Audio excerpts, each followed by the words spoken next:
Morning.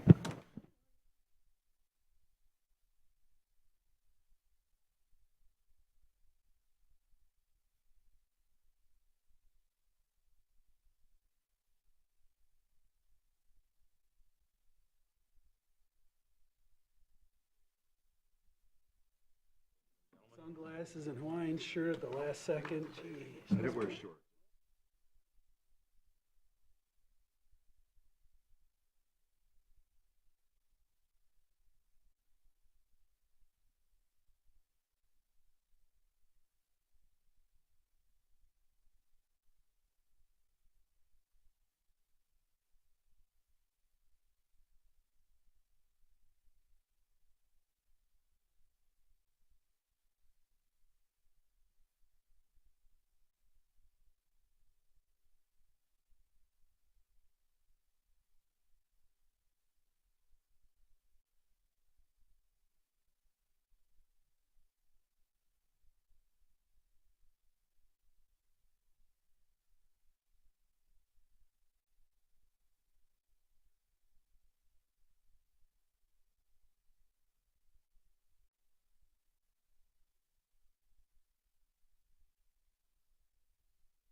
You can join me in the Pledge of Allegiance, please. I pledge allegiance to the flag of the United States of America and to the republic for which it stands, one nation, under God, indivisible, with liberty and justice for all. Thank you. For this morning's opening ceremonies invocation, we have Commissioner Andrews. Thank you, and I'm going to pass this morning. All righty, moving right along. Ms. Shealy, at roll call, please. McAllister? Here. Glenn? Here. Walter? Here. Spence? Here. Henschel? I'm here. Nelson? Here. Andrews? Here. Morris? Here. Seifert? Here. Move on to first public comment when you're ready, Ms. Shealy. Any person shall be permitted to address a meeting of the Board of Commissioners which is required to be open to the public under the provisions of the Michigan Open Meetings Act. Public comments shall be carried out in accordance with the following board rules and procedures. Any person wishing to address the board may state his or her name and township or district. Providing a specific address is not recommended. Persons may address the board on matters or issues which are relevant and germane to county government as determined by the chairperson. No person shall be allowed to speak more than once on the same matter, excluding time needed to answer commissioners' questions, if any. The chairperson shall control the amount of time each person shall be allowed to speak, which shall not exceed 3 minutes. The chairperson may, at his or her discretion, allow an additional opportunity or time to speak if determined germane and necessary to the discussion. Public comment will be solicited during the 2 public comment periods noted in Rule 5.4, Order of Business. However, public comment may be received during the meeting when a specific agenda topic is scheduled for discussion by the board. Prior to the first public comment, the chairperson will indicate the topics on the agenda for which public comment will be accepted. Members of the public wishing to comment should raise their hand in order to be recognized and shall not address the board until called upon by the chairperson. The board shall not comment or respond to a person who is addressing the board. Silence or non-response from the board should not be interpreted as disinterest or disagreement by the board. Please be respectful and refrain from personal or political attacks. Thank you. Anyone willing to speak at this time, please approach the podium.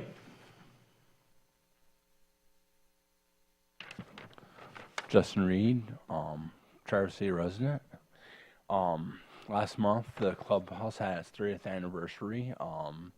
We went ahead and Fern attended, and we really appreciated that. We also did have one of the board of directors from North Lake Community Mental Health attend too, and it was Kim from Roscommon County, and that's a far drive. I mean, it's very far, and so that is really the only elected officials that came. We had our advisory board that came also in Club Cadillac. So we went ahead and it was a nice celebration. We were hoping for some other county commissioners just to pop their head in and say hi, but, you know, you guys are probably busy, because I understand with the, you know, the fact that you have the county jail, which is, you know, nothing's being done about that. If 5 years, there might be a sinkhole there, but, you know, priorities. Thank you. Thank you. Anyone else wishing to speak at this time? Once, going twice. All righty then. Approve the agenda. I'm going to make a motion we approve the agenda as presented with the addition of under approvals and consent calendar B6, which is a resolution letter of support for fifth grade student authors at the Kingsley area schools. I'll support. Thank you, Commissioner Henschel. I'm just waiting for Bonnie.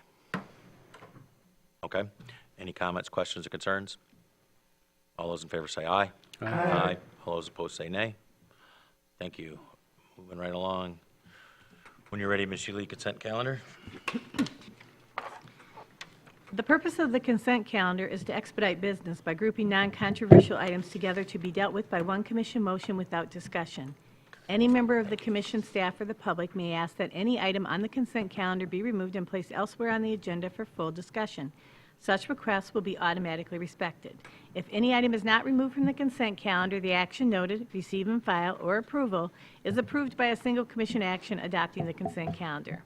A, receive. Number 1, Board of Public Works, April 2026 meeting minutes. Number 2, Parks and Recreation Commission, April 2026 meeting minutes.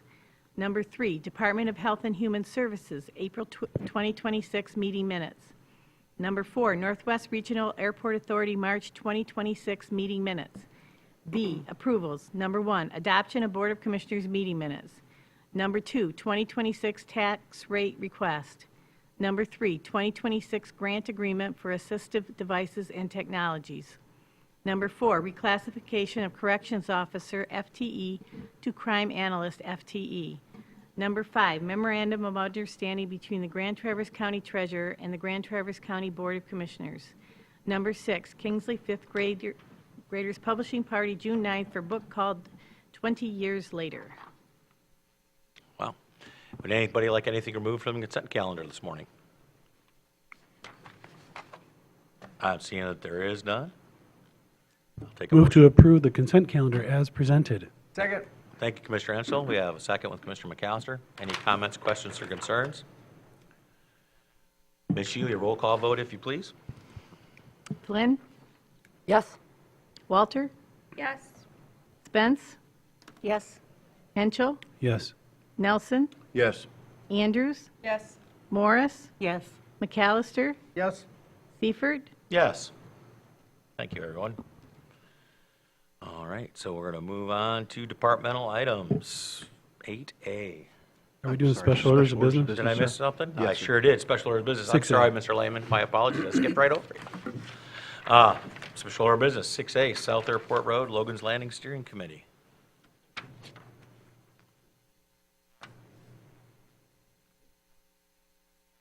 Good morning, Commissioners. I'm Alan Lehman, the Chair of the Road Commission this year.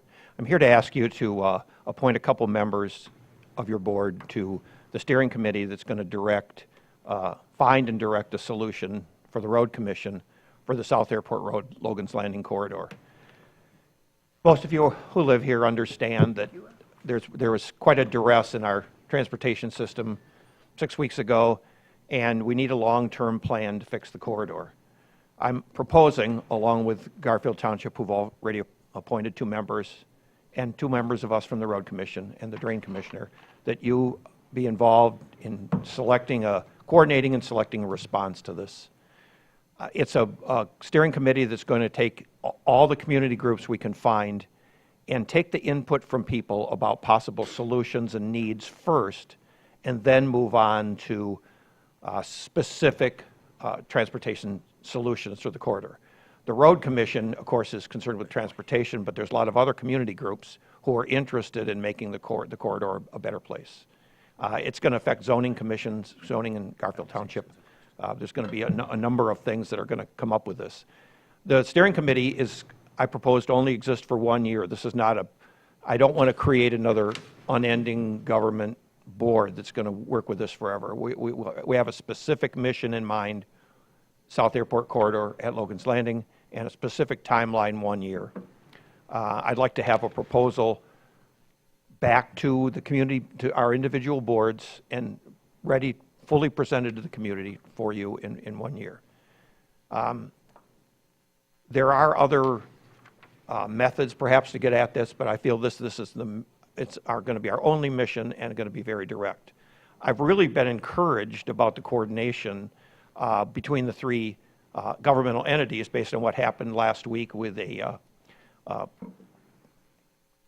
proposal that was introduced by the Michigan State Police. They took preliminary requests for some planning money under some FEMA guideline stuff. Your staff actually addressed this, formulated the initial application, and then decided that neither the road commission nor the county commission actually is able to apply for this. You have to have some other requirements. This was transmitted over to Garfield Township. Garfield Township reviewed it and sent it on to the state police this very same day, ahead of the deadline. And I really thank your staff for helping us with that. We don't know about the grants and stuff that we'll get, but if we don't get on the application list, we know we're not going to get them. And so it's really timely. It's already shown me that we have the ability to work quickly and together, and I'm very enthused. Thank you. We have been, myself and the vice chair have been seeing some of those tertiary things. Chairman Lehman has reached out and said, what do you think about this idea?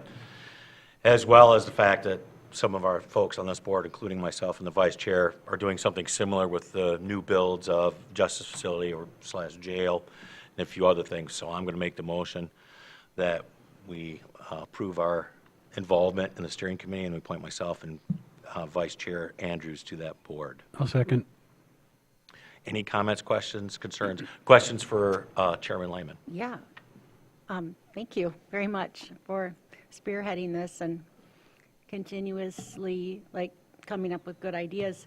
Have you appointed any members to the leadership team from these commissions and townships?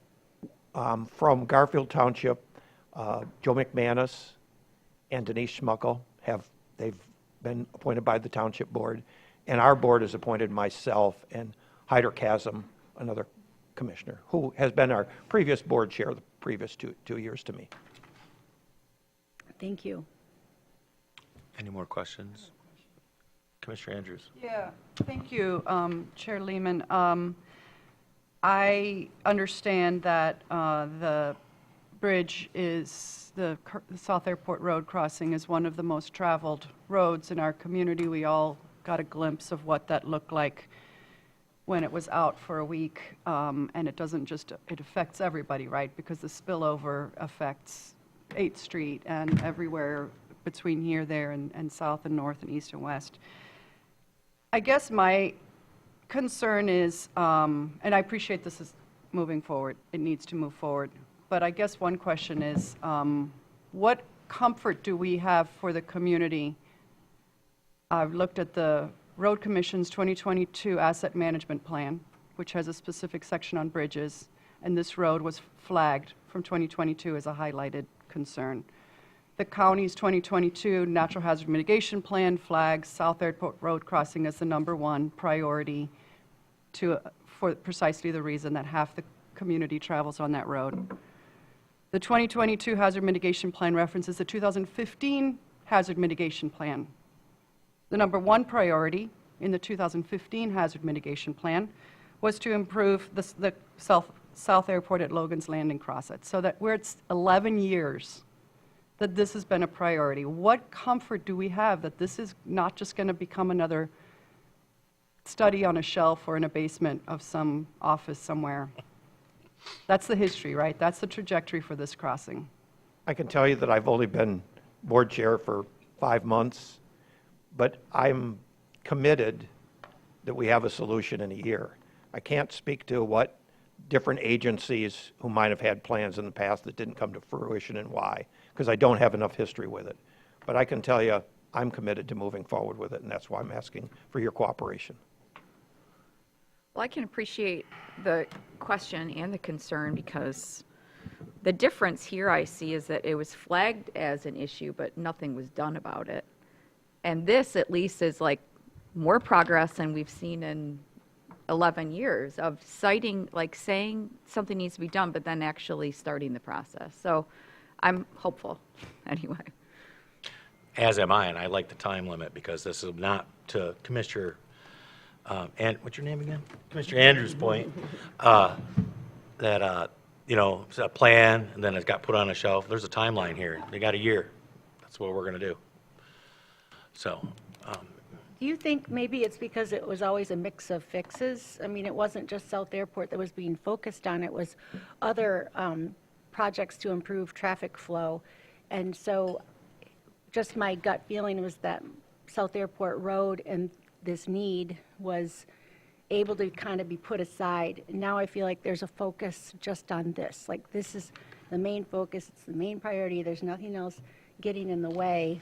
And I know that you are determined to move forward with it because you've had these drafts and these concepts and visuals that are illustrating the need. So I feel really good about this. Thank you, Commissioner Lehman, for moving this forward. And Thank I've you. got hope. What do you envision, when would the committee meet? And who would call that meeting? I think initially I'll call the first meeting, and then we'll probably vote on some sort of order. I would hope to do it in a week, within a week's timeline. We have a narrow window to get to an end result in 1 year. I can see us meeting weekly in the beginning of this, and perhaps at the third or fourth month, we'll have enough momentum that there's a lot of staff work to be done, and maybe it'll be down to every other week. But I think the timeline, I know it's aggressive, but I don't think our community can wait. I stood on South Airport Road and watched the waters come up. Later on, the manager called me that night, and I went over and stood in the rain on Beitner. And I don't know why they haven't been addressed, partly because the road commission is really limited by the money. We have a big task, and we have almost no control over our funding. What we have, you have endorsed our 1 mil millage that we ask for, and that's the only thing really the road commissioners control. So I think over the years, certain priorities have come and gone based on the immediate needs, and long-term planning has not been the road commission's strength for sure. I think that getting the community involved in the design and what we need out of the corridor are really important to us. I don't want to get to the end and find that we missed the boat. The community won't buy into this. And the road commission has proposed since 1980 a number of cross-town arteries, and most of them have not been very well received. We know that transportation is important. I think you could really contribute, if we don't get the South Airport thing fixed, it endangers the county's economic well-being because it's so important for people to get across town. There are a couple other things that we can really look into. We'll scientifically look at this. And we have on our regular road plan, we now have a data-driven plan that will address most of the regular road work that the road commission will do. It's been developed for about a year, and I think we're implementing it now. And I've looked at it. I think, boy, it's pretty good. Well, you would be happy if you want to spend the time to look at it. It trickles down to how things can happen, what the preferred fix in each township is, by road condition and the traffic counts, and considering also what we could kind of afford on a yearly basis. But it gives suggestions in all areas of the county. We're not overlooking anyone, and we're not focusing on anyone. So I think those regular needs are met, but the South Airport thing is really important, and I'm ready to go now. Do we have any input from MDOT's bridges department? Because I know that they do coordinate with county road commissions when it comes to bridges? I think they will be part of the technical aspects that the steering committee will include to do that. And I can see committees on, the community focus part of it. How many groups do we look at and have access and contribute to it? How to finance whatever we propose or end up with a solution is going to be a big, huge part of it. And then some engineering and construction design. But I think there's a lot of technical work that the steering committee will direct. Any more questions for Chairman Lehman? I do. That raised a question, but it's a different topic, so maybe we should take a vote. Let's take a vote. All those in favor, say aye. Aye. All those opposed, say nay. Thank you, everyone. Commissioner Andrews? Yeah, Commissioner Spence just raised a question about MDOT, and, I sometimes read social media. I have a friend who lives on River Road, and I have some concern, what's going on with the Beitner Bridge.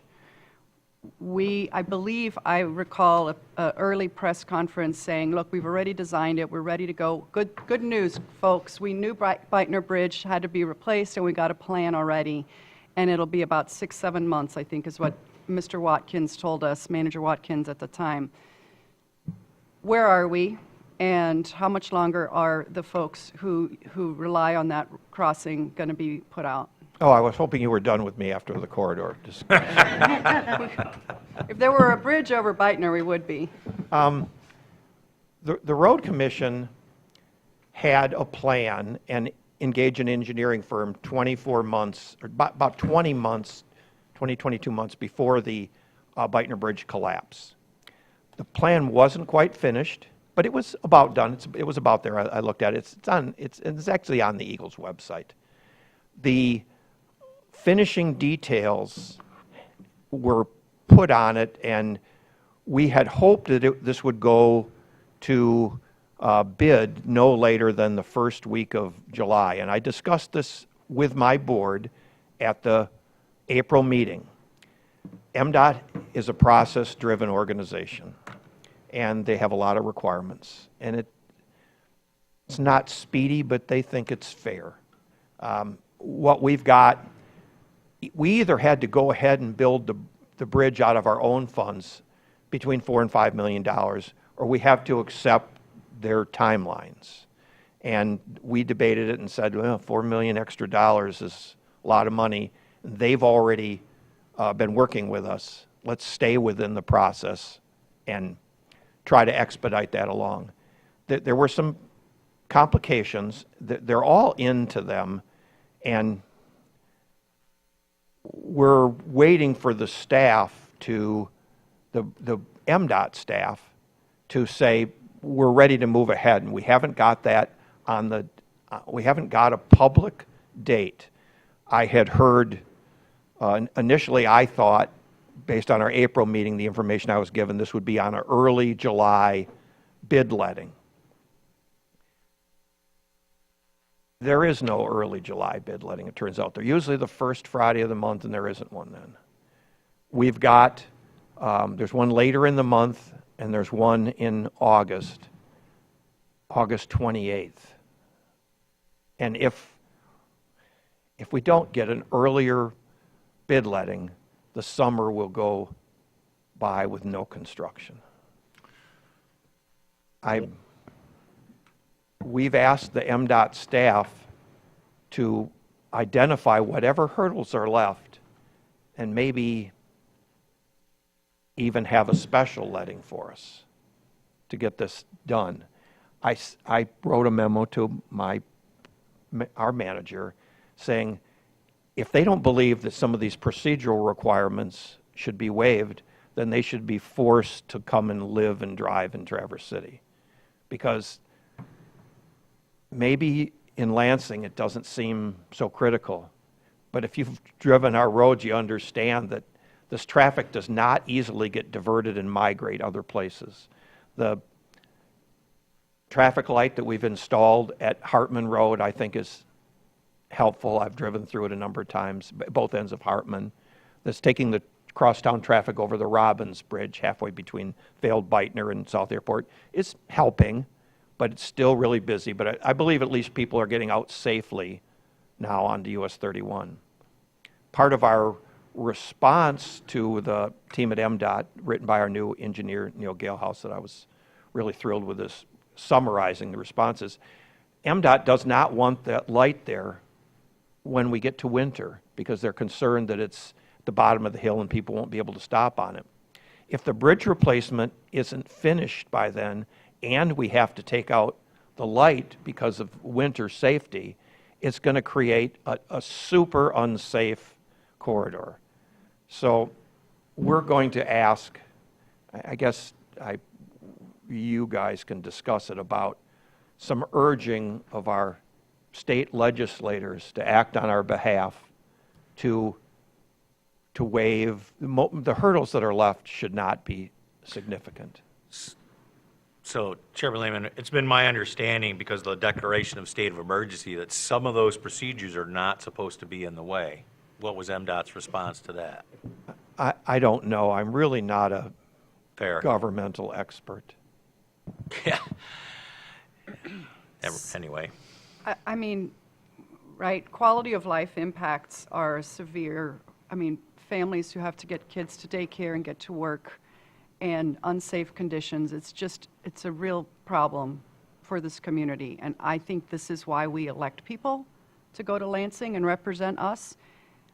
If we think they are empowered to facilitate some expediency on our behalf, I don't see why we wouldn't, as a board, ask for a letter of support for the expeditious approval of the crossing, so that we can both have a bridge and have our MDOT allocation without having to draw funds from other projects. I mean, I think it's one thing to follow a process right when the bridge is sitting there, it's a next year project, we can plan for it, but we're in an emergency.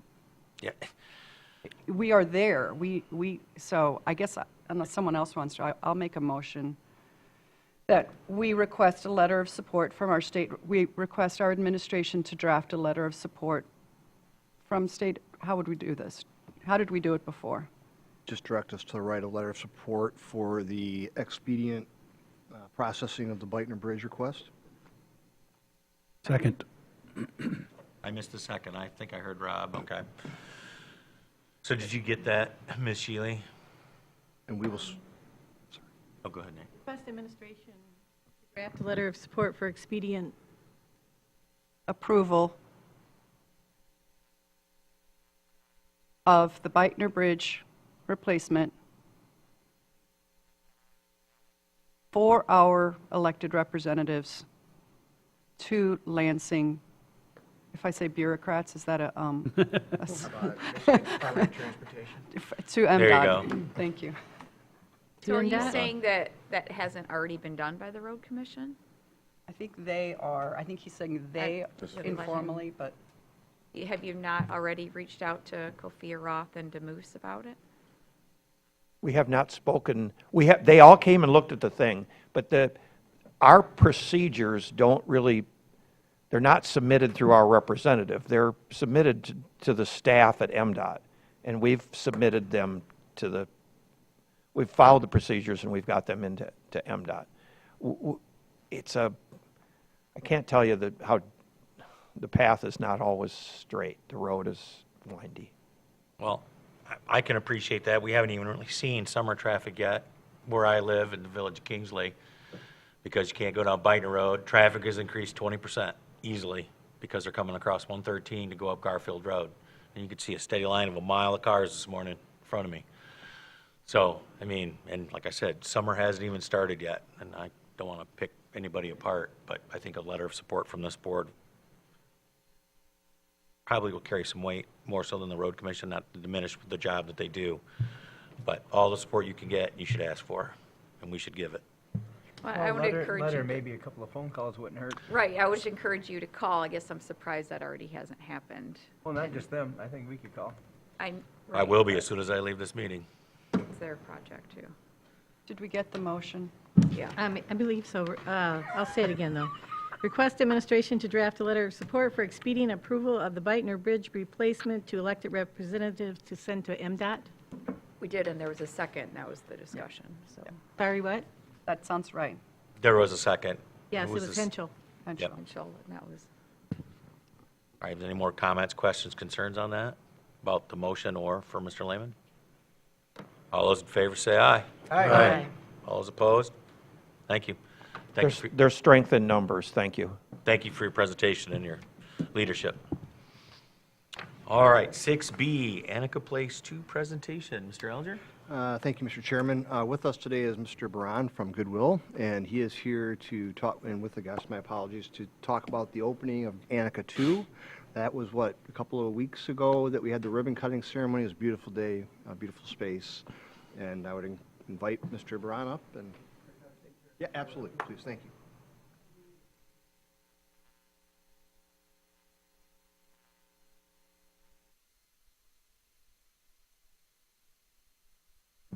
Thank you, Cliff. Yeah, well, great. Well, I appreciate the opportunity. I know you guys have a lot of really important things to talk about. As someone who has an organization on Airport Road, I certainly appreciate the previous discussion. And if I'm allowed to make a comment, I'm not sure I am, but I would say go for it. Appreciate the support. But I just want to say this is just an opportunity to kind of bring things full circle. I'm Dan Buren, as mentioned, Nate mentioned, Executive Director for Goodwill in Northern Michigan. And you guys might remember a couple of years ago, the ARPA funds, you guys entrusted us with money to go ahead and do some housing development.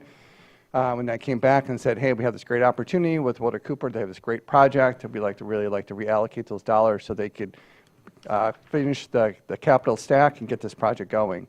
So we want to come and kind of present that actually the public-private partnership went really well. It was a great ribbon cutting. It was an amazing kind of magical moment because the weather was perfect.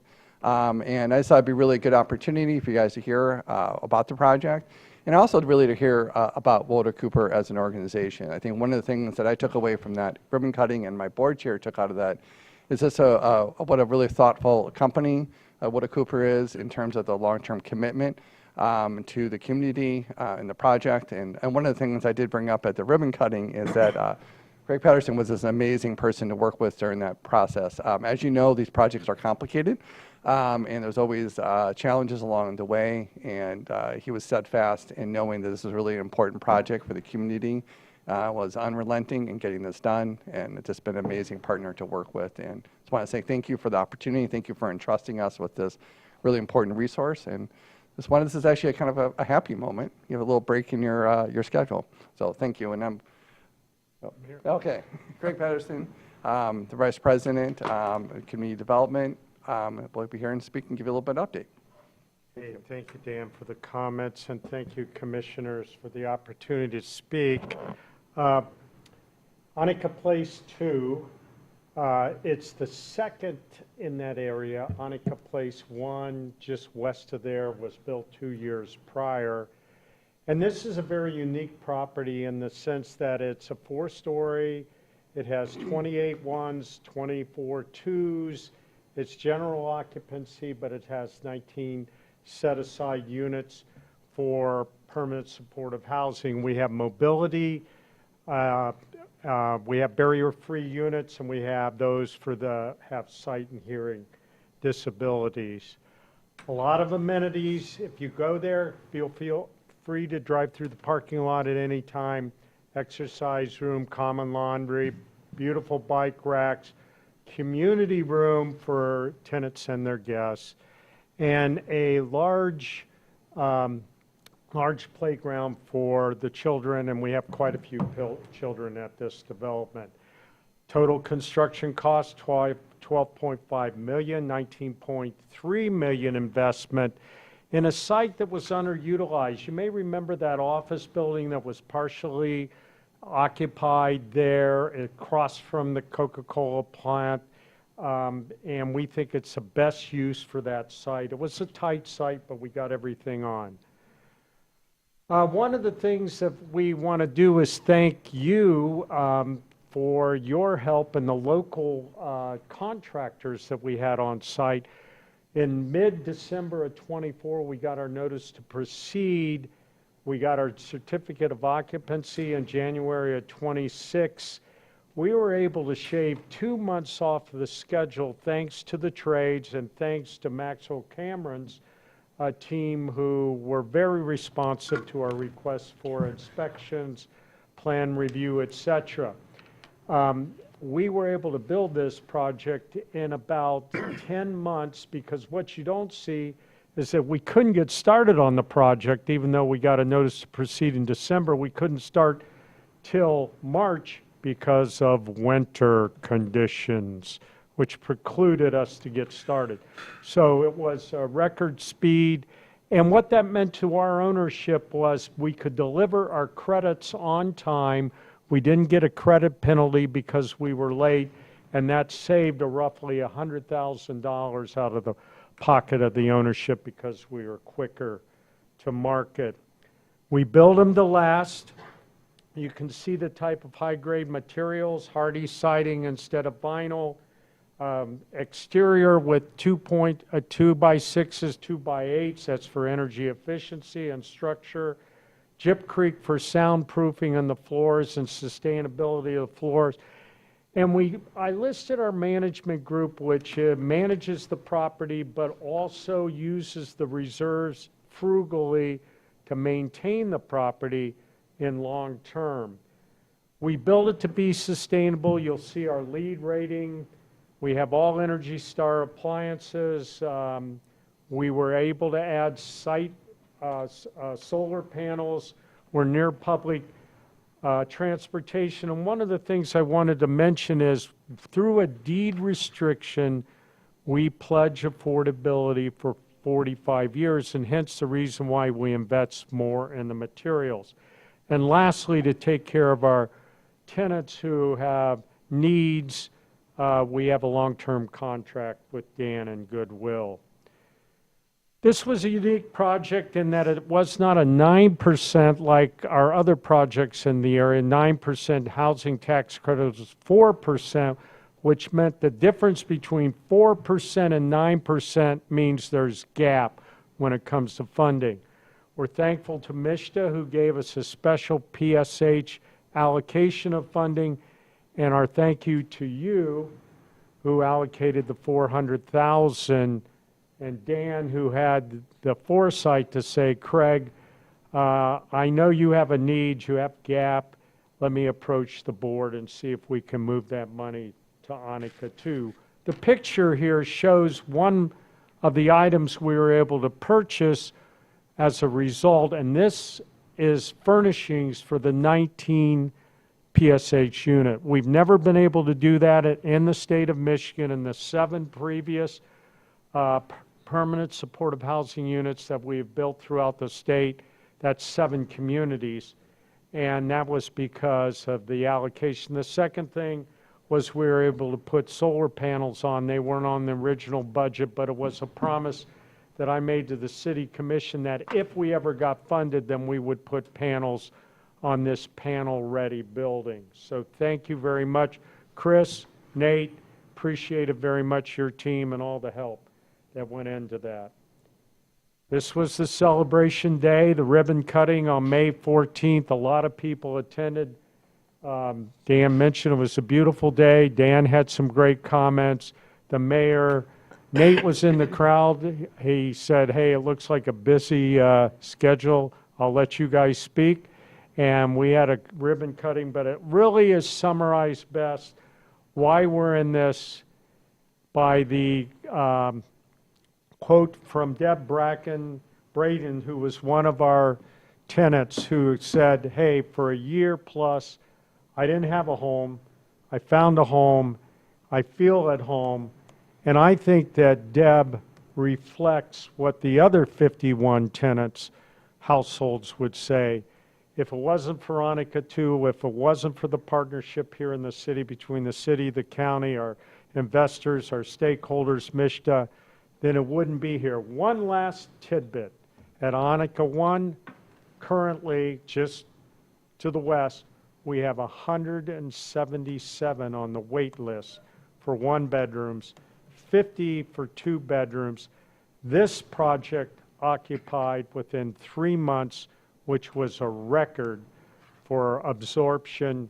There's still a great need here, and we hope we can work together with you, the city, stakeholders in the future. Thank you very much.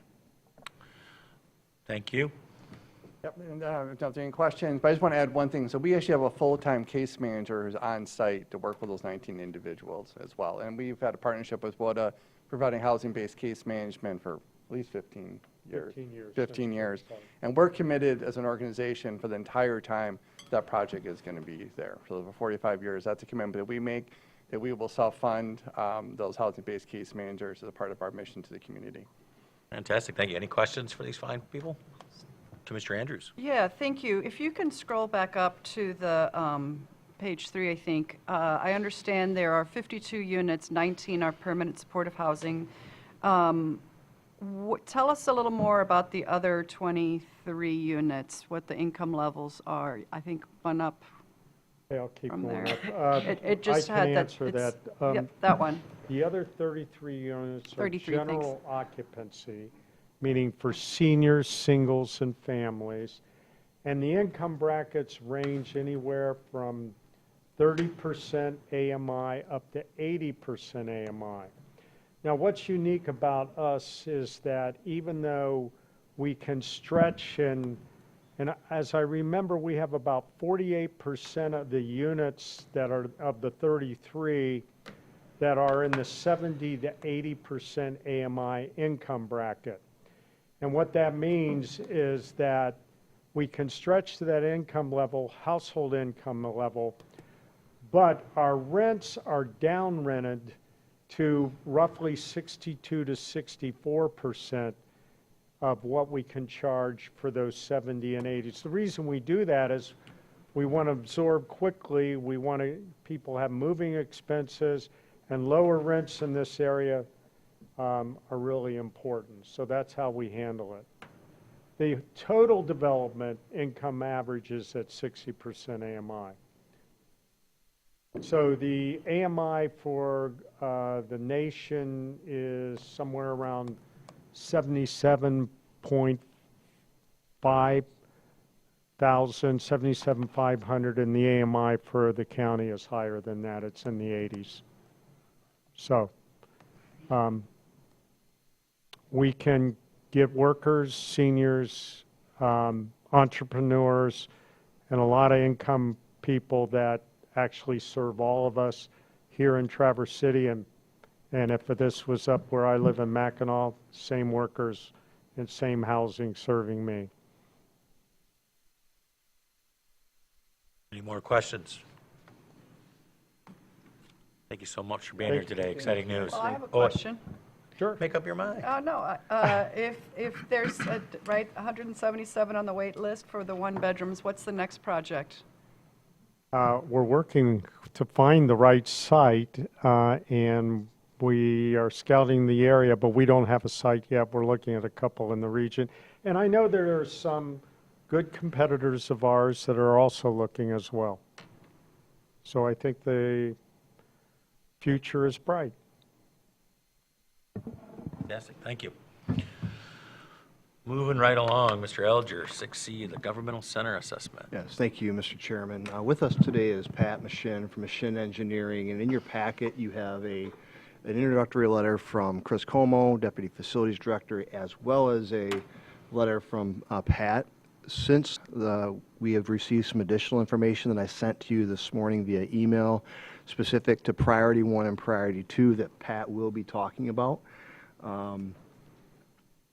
And I would invite Chris and or Pat to the podium.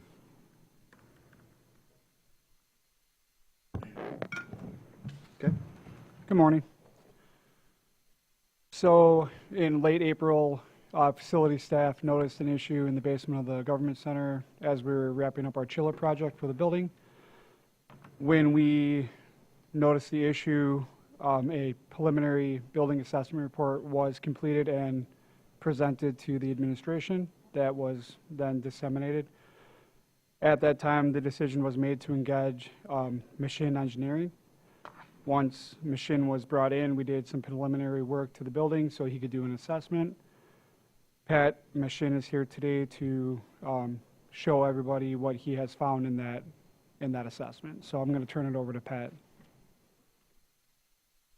Morning, Commissioners. Pat Machin, Machin Engineering, here with you to talk about this building. So I don't know, I believe in your package is a preliminary letter that we have produced that includes some pictures that kind of give you an idea. In short, over, I would say, for at least a couple of decades, this building has been leaking water into the basement. Leaking water into the basement causes corrosion. The corrosion has persisted, and then when other work was being done here recently, that's when it was identified by staff that there's a potential issue. So we came in short notice, made some observations, and then requested a contractor to come in here and actually start removing some of the material. We then came in and performed an assessment, looked at the building, looked at the primary structure of the building. This building is made of concrete and steel. So concrete has also had corrosion. Some of the pictures that were in there shows what's happened with concrete. Steel embedded in concrete, when it gets wet, it expands. It's called rust jacking, which is very similar to frost jacking. So it expands and pushes concrete out away from the rebar that's internal to the concrete. This is at the piers, this is in the foundation, this is in the basement. So the basement portion of the building is a little bit unique in its design in that there's a perimeter walkway around the entire building, all four sides. East, west, and north sides have portions of that building that are over the basement. So we can observe underneath, so to speak, the outside of the building from inside the building. So because of this continued rusting that has happened, portions of the structure have corroded, and two of the beams have corroded to a point where they need to be repaired. So that is our recommendation immediately, to repair those, as well as to repair some of this concrete that has spalled away because of the rust jacking. It's all repairable. We provided, as of yesterday, we completed a cost estimate, preliminary cost estimate for that portion. We're calling that priority number 1. There's another priority number 2, which is additionally to stop the water from coming inside of the building. So at hand here, I would like to just focus on priority number 1, which is coming in here and repairing the steel beams. The beams are stable. The building is stable. That's not the issue. The issue is stability versus what we have to have for load capacity because of the occupation of the building, how many people are supposed to be able to be in here. So with that, at max occupancy, we need to be able to fix these beams in order to do that. These areas that are immediately above these beams, which is on the main floor, are not occupied to the maximum that they could be. So the loading is not there as it should be based on code, which is totally different than what is there actually now and what's been in service. It's portions of the city that's been occupying these two areas that are over these beams.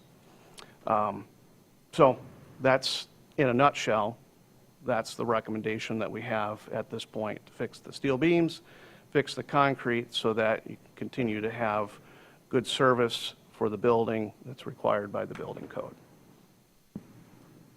Questions for the gentleman? So I'd just like to add some context. I'm sorry, Commissioner Nelson. We've had very good cooperation and collaboration with Pat and his team. We've relayed this information that Pat has been giving us to the city of Traverse City as well, to their city manager. Mr. Wolford is here from the city to kind of listen to this presentation as well as interact with you if you have questions for him. But ultimately, if I could, Pat, we don't have necessarily a choice about priority 1. We do have a choice about future priorities, but priority 1 is we've got to do it. So just wanted to add that context. Thank you. Go ahead, Commissioner Nelson. That was kind of right where I was going to go. We got priority 1. Sounds like it'd be irresponsible to not. I was hoping you could discuss priority 2 and priority 3, what you think the importance of those are. And you don't have a crystal ball, you can't put months and dates down, but if we were going to be here for 5 years, what would you recommend? So if you could talk about 2 and 3 and how that may help us make our decision on where we should go. Sure. Two is that preventing the water from coming into the building. In order to do that, we have to actually do some demolition on the outside, some light demolition. There's a bunch of tile that's on the outside of the building. Just like anything that has little pieces of whatever that's sitting on the ground, it's past its life expectancy. So water has been transmitting underneath of that, going into the building immediately adjacent to that, so that all gets removed. Then you basically fill the joints and put in caulking, masonry, mortar, those types of things that reseal it. If we were to talk about, just like conversations about the jail, if we were to talk about conversations here about timelines, if we were to say 3 years, 3 years quickly becomes 5 years. So to talk more in terms of like 5 years for here, immediate recommendation, number one. Number two, I would highly recommend to also fill these gaps and to seal. Based on the costing that we've come through here, it seems to be reasonable costing as a 5-year timeline. The third one is basically a lot of demolition. Demolition, a big portion of the outside of the building, sort of reconstruct the building while it's in service. That's the number 3. Depending on what happens with the building and timelines for future construction in the county, that's something that we haven't produced yet because it wasn't an immediate priority. It's why we call it a priority number 3. But that would be a significant amount of money, and it would be possibly in the millions. The number 1 doesn't prevent the problem from continuing. If we just did number 1 and did not do number 2, the mitigation of the water getting in, how long do you think that is going to last before we're back to a similar situation where we are right now? So the repairs would be fine, but it could also then inundate other areas that we're saying that right now that don't need to be repaired. So that's kind of, it's a little bit kind of chasing its tail, so to speak. Gotcha. So if we don't do number 2, other areas could end up needing to have repair work done. We haven't stripped, you have to strip the fireproofing off of these beams in order to fully inspect. The fireproofing is a sponge. That's why the water has been just sitting on the beams and causing the significant corrosion.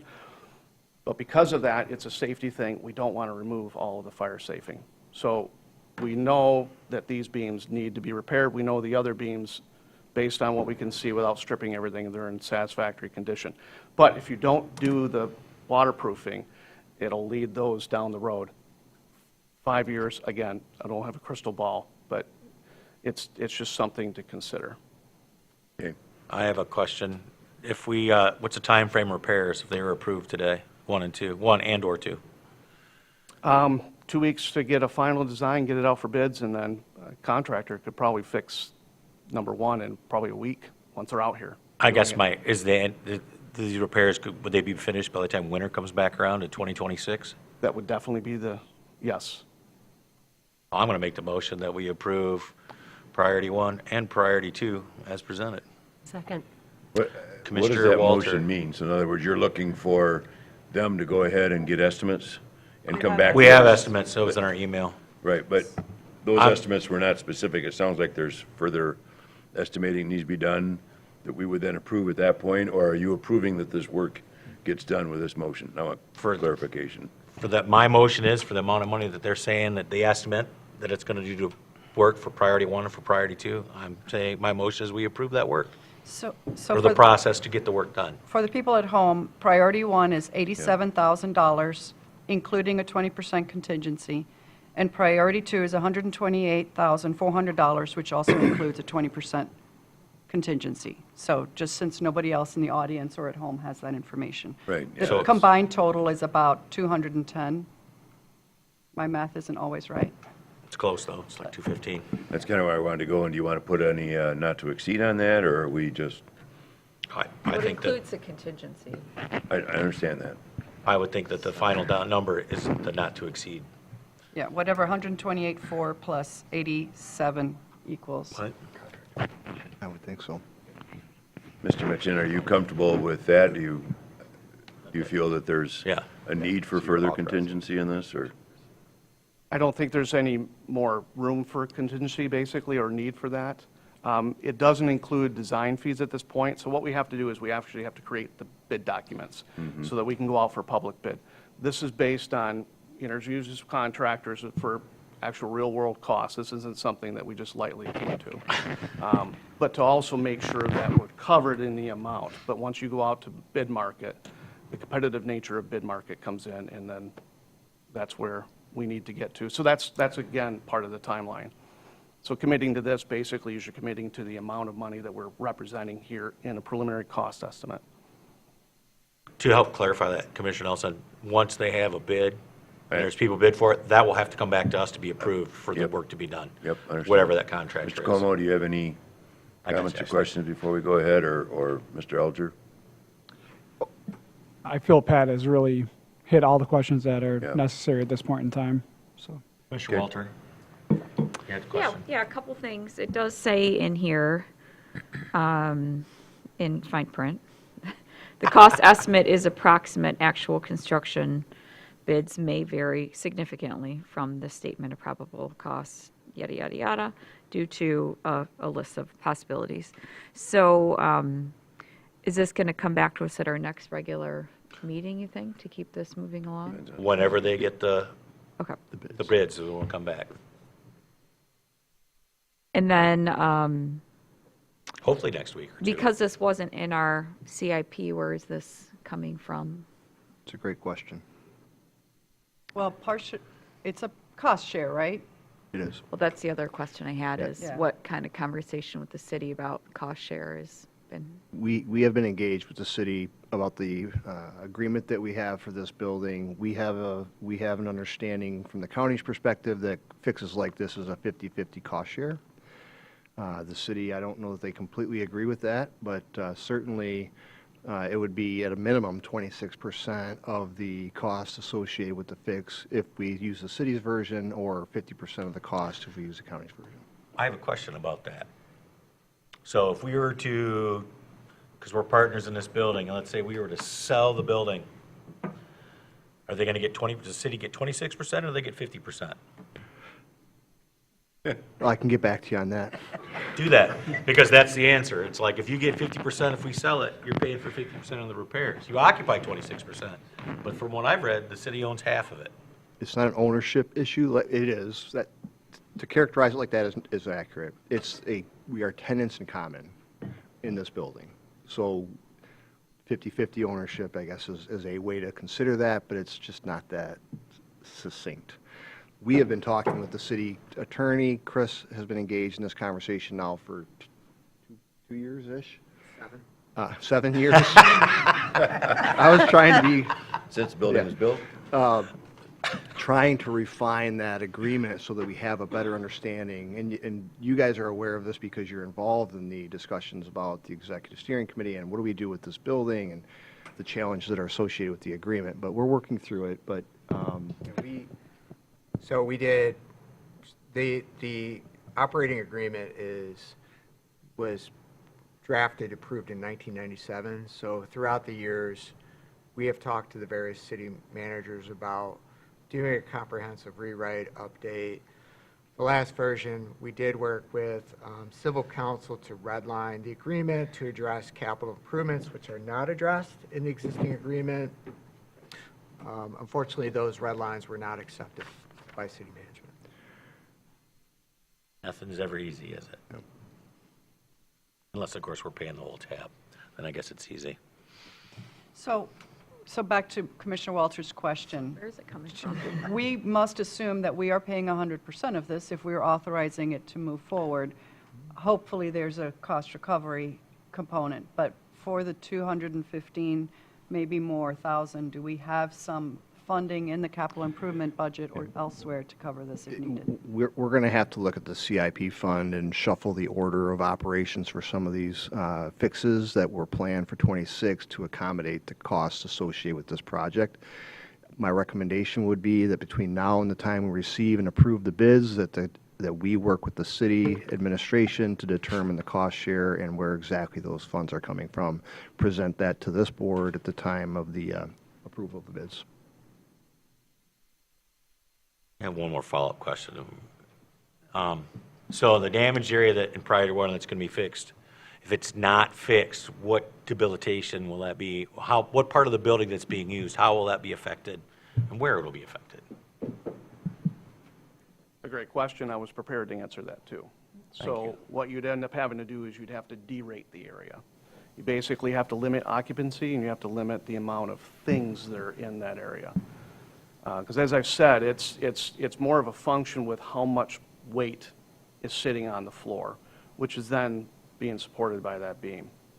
So if you decide not to repair it, then we have to, kind of like a bridge, where you see reduced loading on bridges, you have to reduce the loading that's in that area, and then we'd have to post basically how many people can be in that area at one time.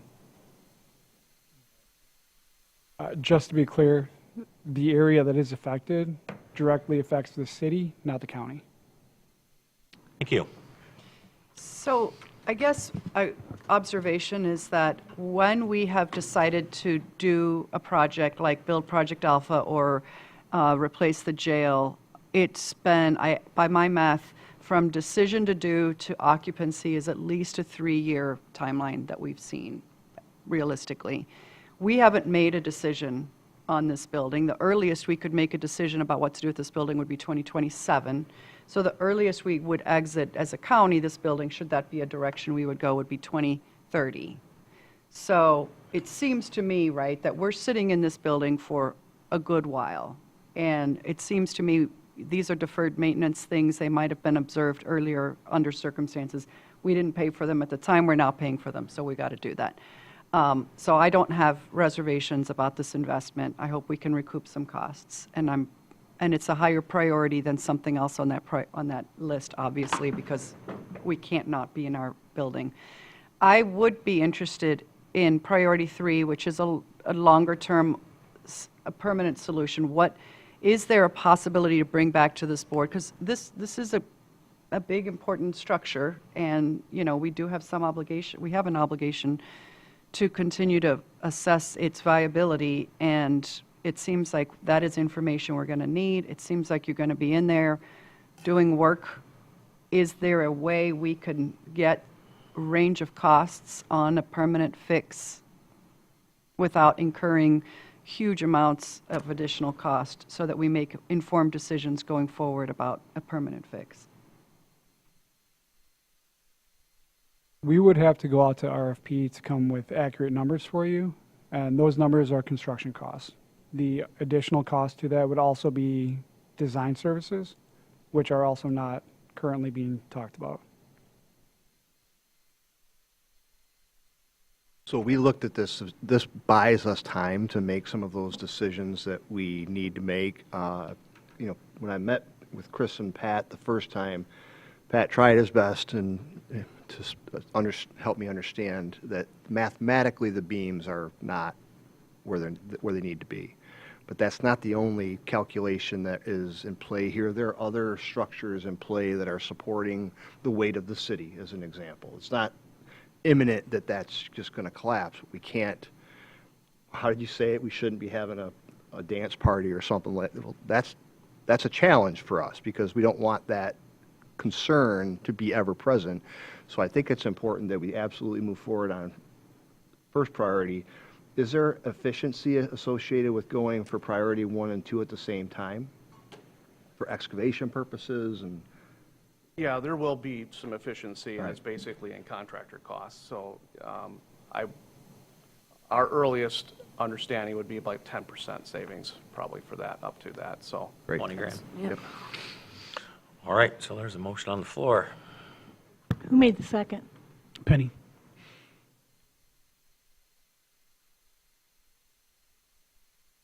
Yeah, would you reread the motion what you have written down? I'll let you know if it's right. Okay. Approved process to go forward with priority 1 and priority 2 is outlined by Machen Engineering. Sound right?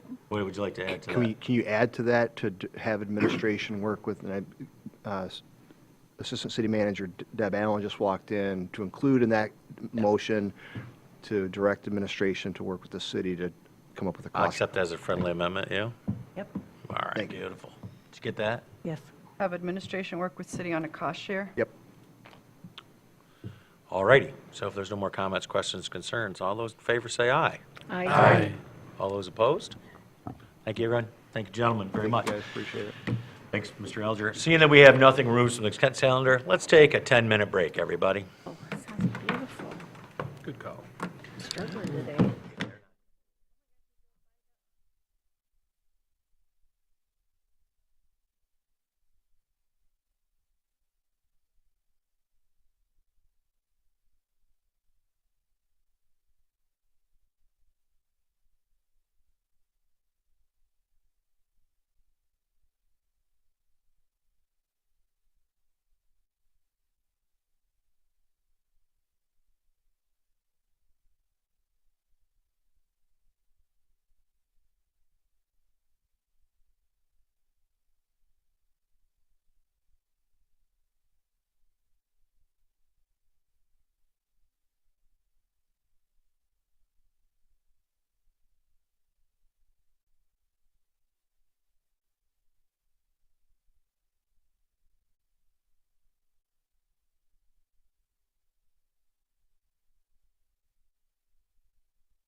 I'm wondering if they got the ambulance or something coming early.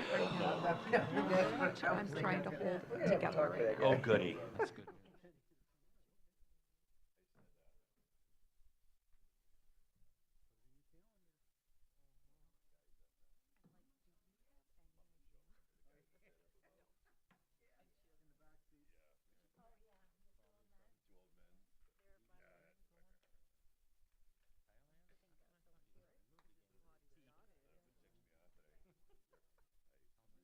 Myself and them or not. I know. Who are we looking for? Nobody. We're ready to go. All right. Yeah, older I get. We are now going to call this meeting back to order. Get myself caught up. I believe, let's see, we're going to, back to departmental items, 8A, 13th Circuit Court Community Corrections Annual Grant Application. Mr. Alger? Thank you, Mr. Chairman. With us today is the manager of the Community Corrections Department to present to you the item and answer questions that you may have. Good morning. Morning. Good morning. I'm Britton Harrison. I'm the Community Corrections Manager for the District and Circuit Courts.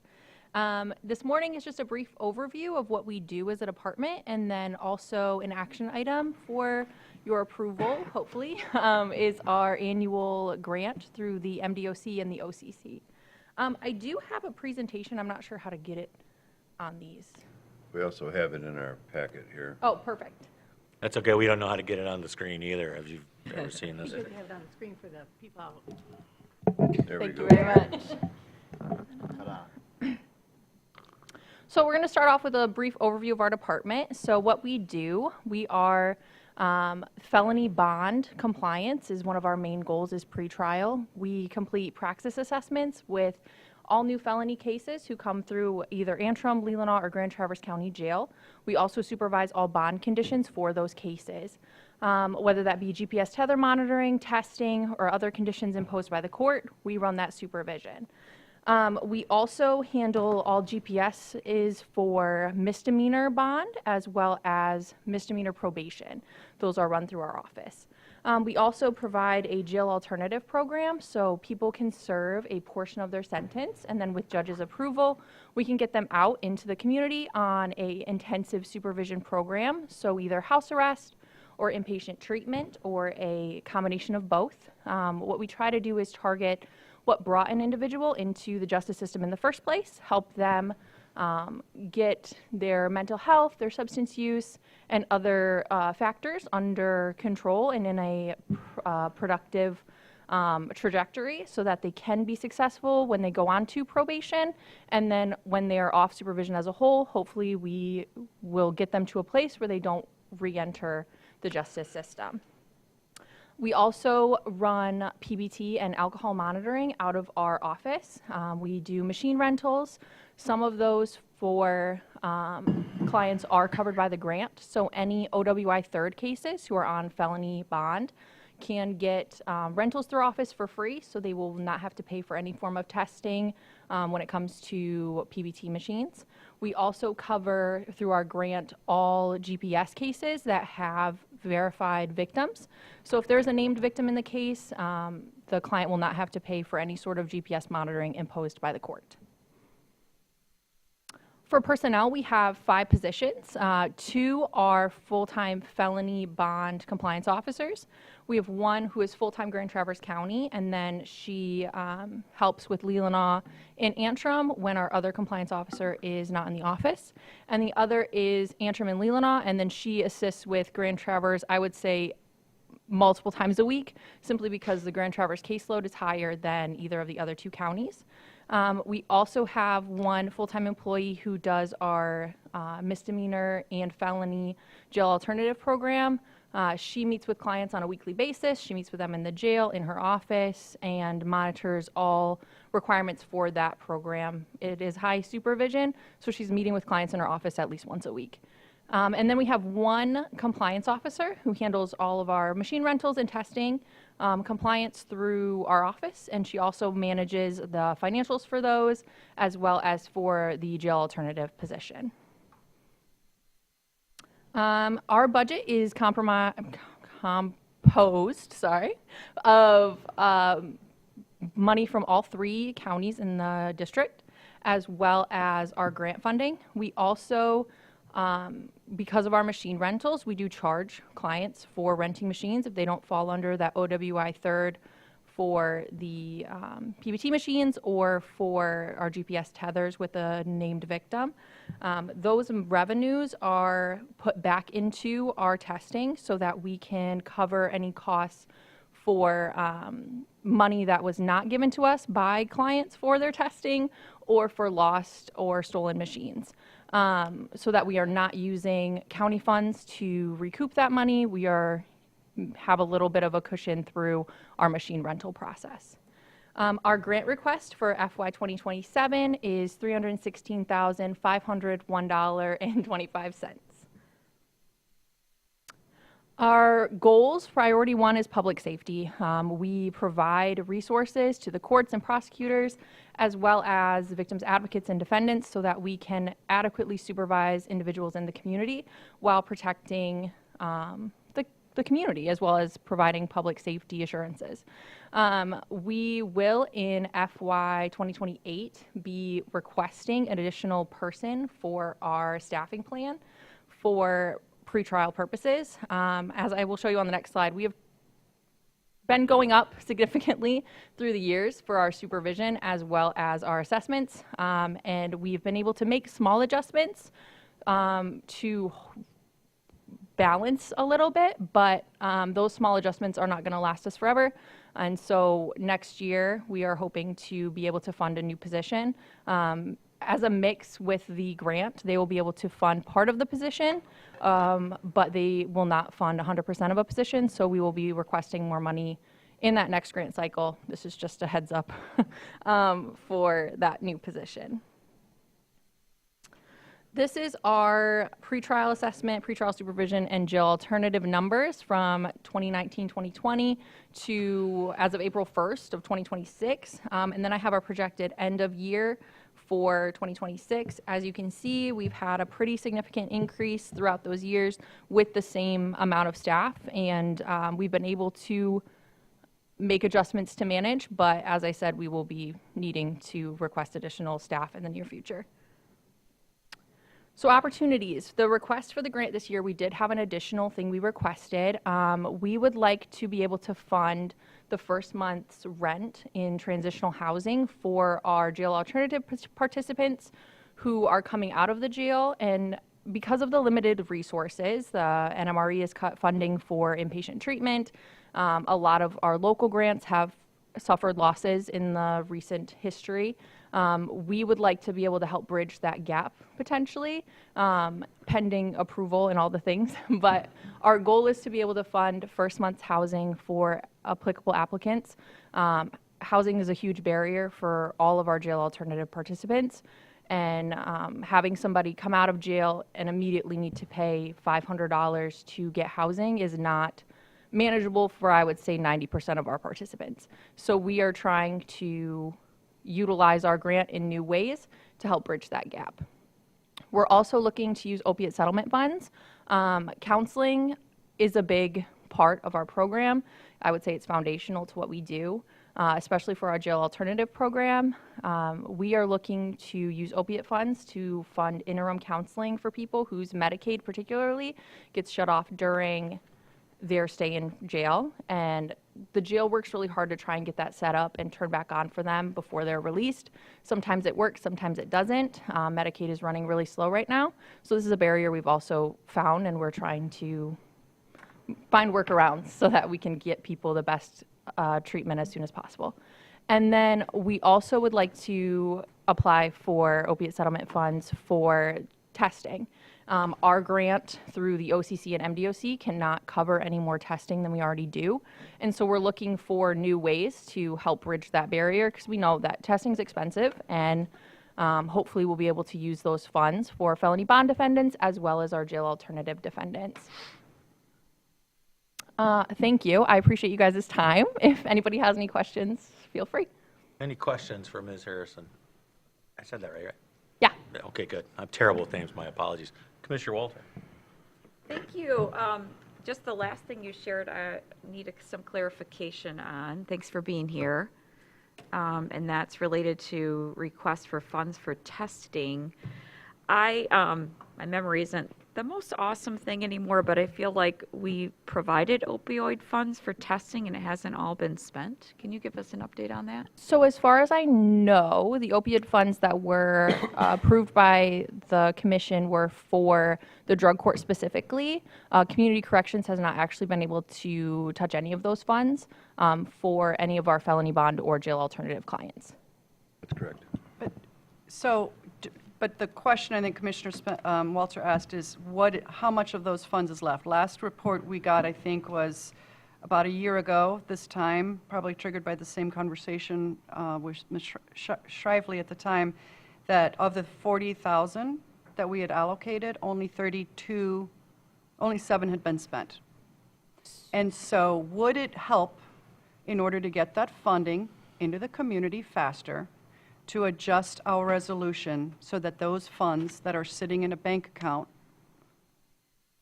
get spent on drug testing? So I can only speak for me. So I am not the drug court supervisor. That is Rebecca Burgess. She is new to the court, new to the county, and I know that she's looking into all the things, but she has just started.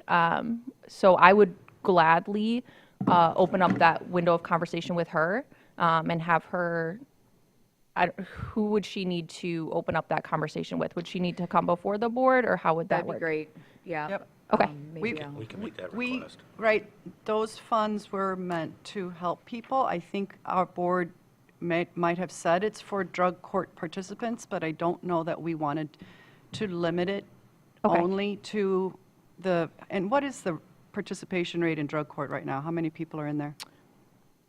I believe they have, I want to say 18 right now, but I am pulling that number out of my head and it might be wrong, but I can send you the numbers if you'd like them. Yeah, so what Judge Cooney told us a couple of years ago when those funds were requested was that there would be 30 people in drug court and 60 people in sobriety court. Those were 30 per person per probation officer. There were 2 probation officers assigned to sobriety court, 1 to drug court, and that's what caused those limits at 30 and 60. 18 doesn't give me a lot of comfort. When we added a position in 2025, a supervisory position, that 5th position was meant to expand those diversions, and it looks like that's not happening. So my personal feeling sitting here today is that a request for more funding for more staff is going to be dependent on showing what we achieved with the last time we added a staff person. And there's nothing we've seen that shows drug court, sobriety court participation over the last 5 years to show that additional staff person has led to additional participation. So I'm one of 9. But I want to see when we added a position before, that we made a difference before we're adding more positions. That's a strong feeling I have. And also, I do want to see where that drug testing money is, because we know that's an expense and a burden on people who are looking to find a way out of the justice system instead of staying in the justice system. And if we can ease that burden with those funds, I think that's what the goal was when we approved it. Well, can I just finish? Oh, up this absolutely. thought? Well, I'll just make the motion to request, is it Rebecca Burgess? Yep. Yes. To come and share with us an update on the opioid settlement fund allocation related to testing I can by the end of July. I can provide some information right now. Is there a second? Second. So earlier this year, in January, Gwen Taylor, the district court administrator, asked about opioid settlement funds, asked for the opportunity to utilize those funds. At that time in January, we did run a report, and so by the end of 2025, the $39,500 that the board appropriated, only $14,738.59 was spent on drug testing. Now, keep in mind that's the end of 2025 and don't have an update today, but that gives you an understanding of what has been spent from that board appropriation. When did we approve that appropriation? So that Yeah. was July 17th, 2024, and it was specific to drug treatment program, but that can always be changed. Is there any more questions? I see Commissioner Nelson. I had some other, I serve on this board, so I wanted to discuss that a little bit, but back to your point, Ms. Harrison, can you explain your connection and your involvement with your department versus the drug court and how that interaction occurs and who assigns?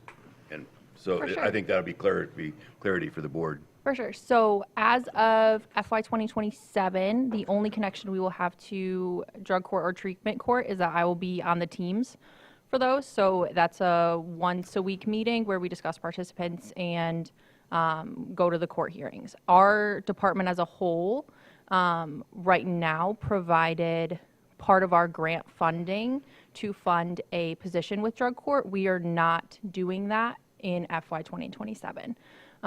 We are instead using that money to go towards the housing implication for the jail alternative, as well as increases in other areas. So as far as training and travel and just general increases. So we are not, in 2027, our grant is in no way connected to drug court or sobriety court. We do pretrial, which is pre-sentencing for felonies, and then we do our jail alternative program, as well as we provide a option for devices for testing. But as far as being a part of drug court or sobriety court, community corrections, as of October, will not be utilizing our funds for any of that. So it's my understanding from what you just said that you're only dealing with felony cases, not misdemeanor cases? So the misdemeanor cases we deal with are misdemeanors that have a GPS with a known victim, and then probation misdemeanors that are required to have a GPS tether.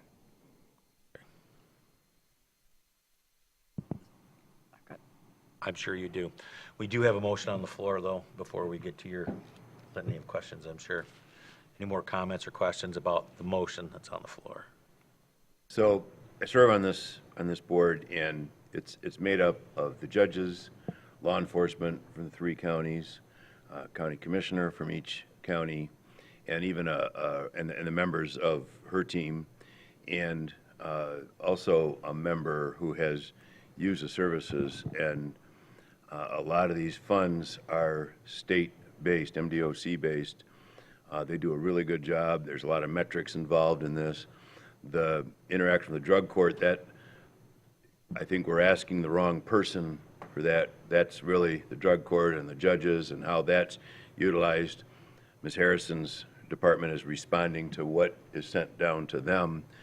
Their main goal is to get the people from being repeat offenders, putting somebody in the jail when they can be still working, home with their family, but not doing the activities that maybe got them in trouble, is good for the community in multiple ways. And it's also good for that individual and their family. So it's a really good program. A lot of the funds that are utilized are state-based with metrics based on there.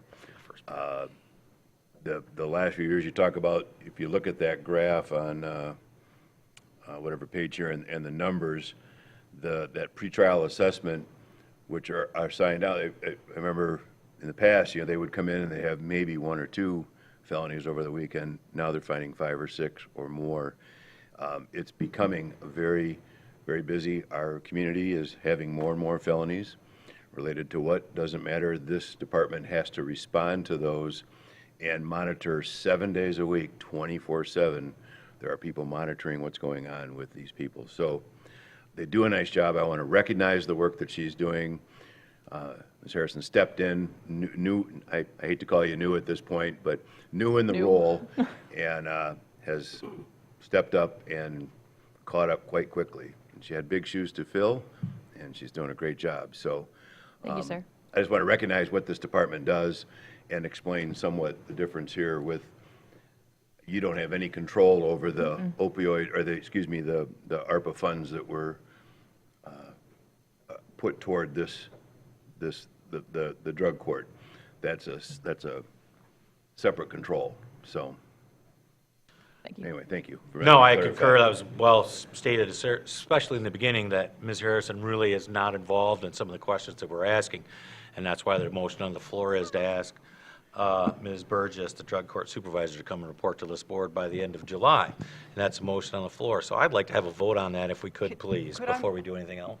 Make a friendly amendment that we request administration to bring the appropriate person to, if she doesn't do the drug courts, then her bringing it back. Well, The that's why motion- Rebecca That's her motion, Burgess is in Rebecca the Burgess. motion. Right, sorry, thank you. All right, so is everybody clear on that? Like The mud? motion is what's this motion? Is This the- motion is the Rebecca Burgess. administration to ask Rebecca Burgess, the drug court supervisor, to report to this board about how the opioid funds are being spent, et cetera, by the end of July. Nothing to do with, Nothing to do with Ms. Harrison and her work. Good job.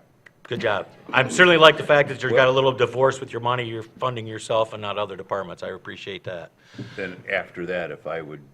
Yes, sir. Let's do this vote. We have another resolution we want to get to, so. Yes, sir, that's correct. Thank you. No, thank you. I just want to make sure. So, nobody else say anything? All those in favor say aye. Aye. Aye. All I'll make those a opposed motion say that nay. the Hold on, we gotta resolution- do the nays. Even Oh, though we sorry. know there are no nays, we gotta ask. Anybody, all those opposed say nay? Fantastic, thank you. Commissioner Nelson, if you please. Hands up.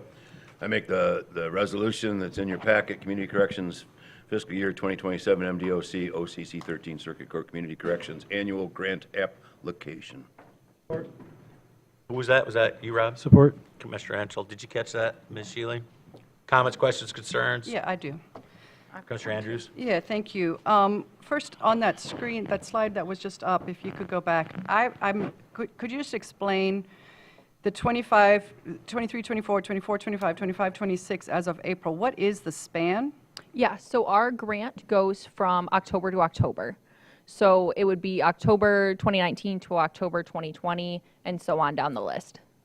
Okay, so we can't tell from this graph whether the 2025, 2026 period is projected to look the same or different than the prior periods, right? We've got a 12-month 2026, and then we have a so far 25, 26. Yep, and then at the end of that is the projected for the 2026, and that's going off of our numbers thus far in the year. Sorry. Is that projected for December, year end, or is that projected for the period ending, the 2026 period? That is projected for October Okay, 2026. so that would be the number that we could compare to the 2024-25? Yes. And it's lower, right? It's across the board, fewer people participating in pretrial assessments and supervision and alternatives in 2025-26 projected as compared to 24-25, right? At this time, yes, we did not account for summer, which is our busiest time of the year in that projection. We simply went off of the numbers thus far through our system. So I guess my question is,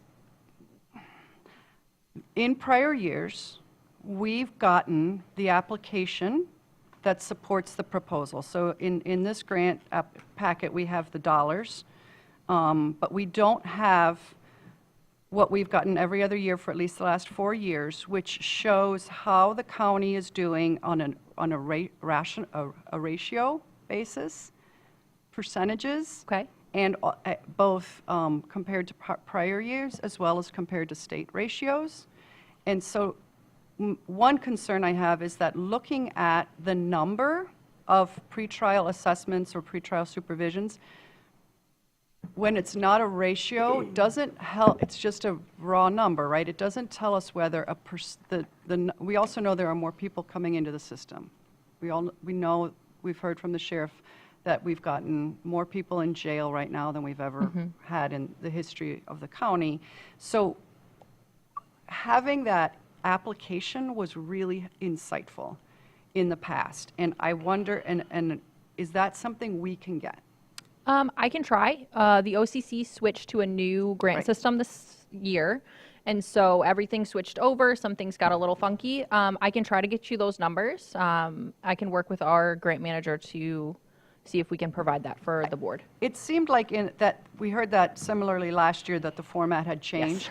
And we got screenshots of the application on a packet, and that was helpful. It at least gave us and the public some transparency into the funding. So if that's something that we could put on consent going forward, that would be very helpful, because it gives you more of a relative picture, some context. Okay.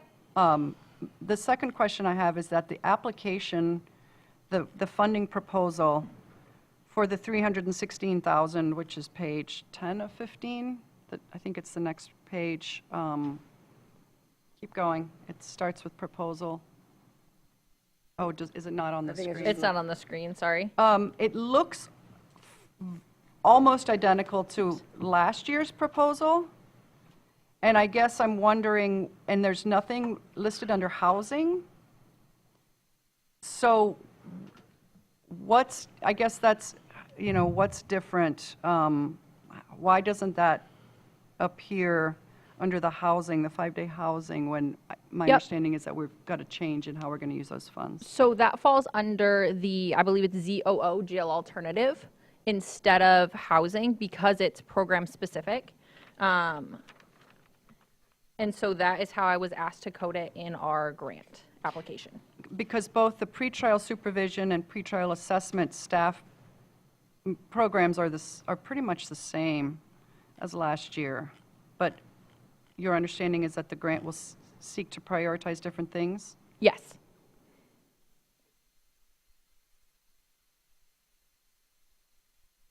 Okay, and then the attachment, which isn't on the screen, also has KPMs for, I think, 4 different program areas, which just provides the goal. But again, it doesn't provide us with any information historically about where we are on these KPMs, nor what our goals are. So I can tell you just historically, every KPM has been met for the past, I think, 4 years. Every KPM was met by us to the state. And at least in prior years, we could see that data, and I guess my question is, are we getting better? Are we improving? I would say in our, I don't have the KPMs up, I should have grabbed them, but for our re-entry, I believe we're in the upper 90s for people who did not have a new offense. I think it's like 98% didn't have a new offense while they were on pretrial supervision. For our, for our jail alternative program, I believe 100% of them were employed before they were released. I'm trying to think of our KPM, sorry. For our jail alternative, the other one is, I'm sorry, I don't have them up.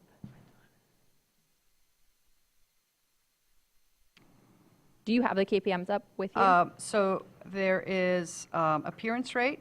That was in the upper 90s. I believe it was around 98% as well. Public safety rate. Public safety rate was at 98%, I'm almost certain. Release rate. Release rate, that one was lower. It was still, I believe, I might be just below the threshold, but that is because of the high number of no bond cases we've seen, whether that be the CSC first cases. We've also had some homicide investigations and some murders recently, which are non-release cases as well. So that has affected our felony rates as well. And those would be in the application? Yes. Okay, and as long as you find some way that we can get that application in the packet, I think we'll be able to assess that. Awesome. Mr. Walter.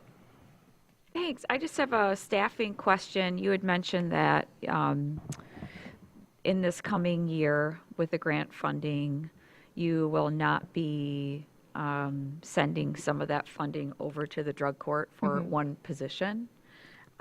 So when the slide about personnel staffing plan, 5 positions including manager, had that been part of that before, or how was that structured, the funding for the drug court person that's not going to be funded anymore by this particular? Yeah, so we gave around $20,000 to the drug court staffing. Okay.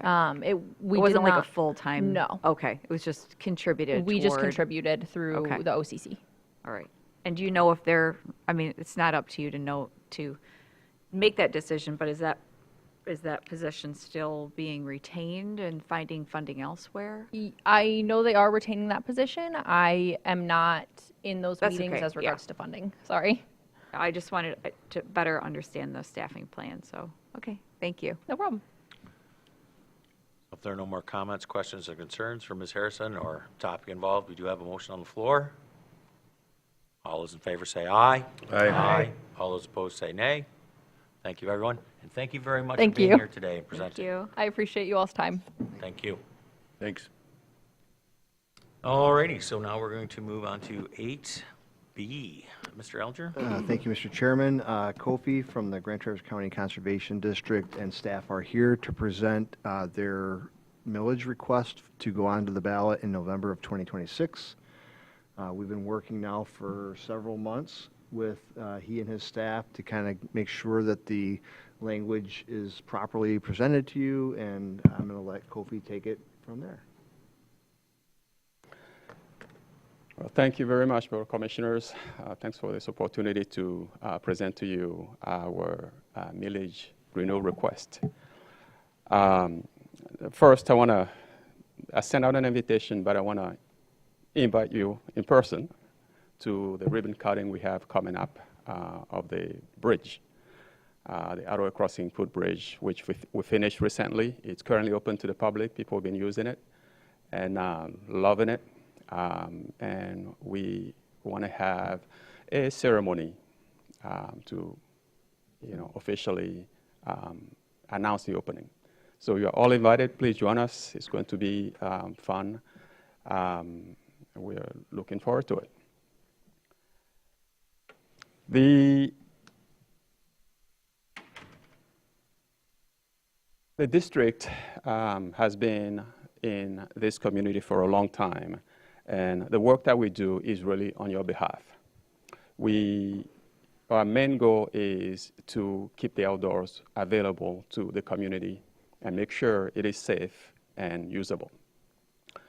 During the recent flooding, we saw a lot of things that needed to happen really quickly to make sure people could still get out and enjoy the outdoors. The main one was the river.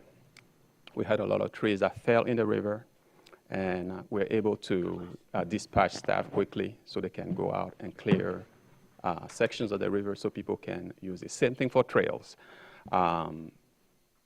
We did what we could to reopen as many of them as possible and make them usable to the community. So those are some of the things that we do. We also have our education program that serves youth of the area. Just last week, we had 400 students at the district, at the Nature Center for one day. 400 of them with 200 parents and teachers. It was really neat to see those kids go through the programs that we offer, learning about the outdoors and learning how to not only enjoy it, but how to become responsible for it when it is a time to make decisions that will affect the outdoors.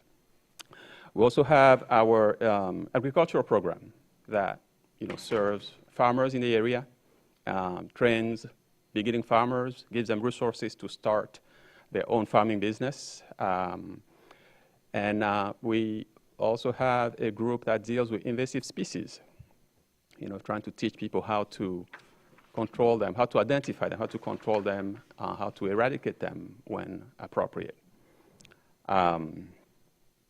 So we are part of the fabric of this community, and thanks to this board, we have been able to continue that work. Starting in 2028, when we received our first millage. That millage was critical to the survival of the district because it allows us for the first time to offer staff benefits and to create a stable foundation so we can do the work that needs to be done in this community. And we're very grateful to this board for allowing us to take that to the community. Our request today is a renewal of that same millage only for the span of 10 years at this time. The last one was for 8 years, and we'd like to renew that for 10 years this time. That is where we are today. Any questions? Bellinger, you want to throw some The only backstory in there? context I'd like to add, we did have legal counsel review this as to form. This is a renewal and resetting. It is not simply a straight renewal, so they would like to reset the millage as well, perfectly within their purview.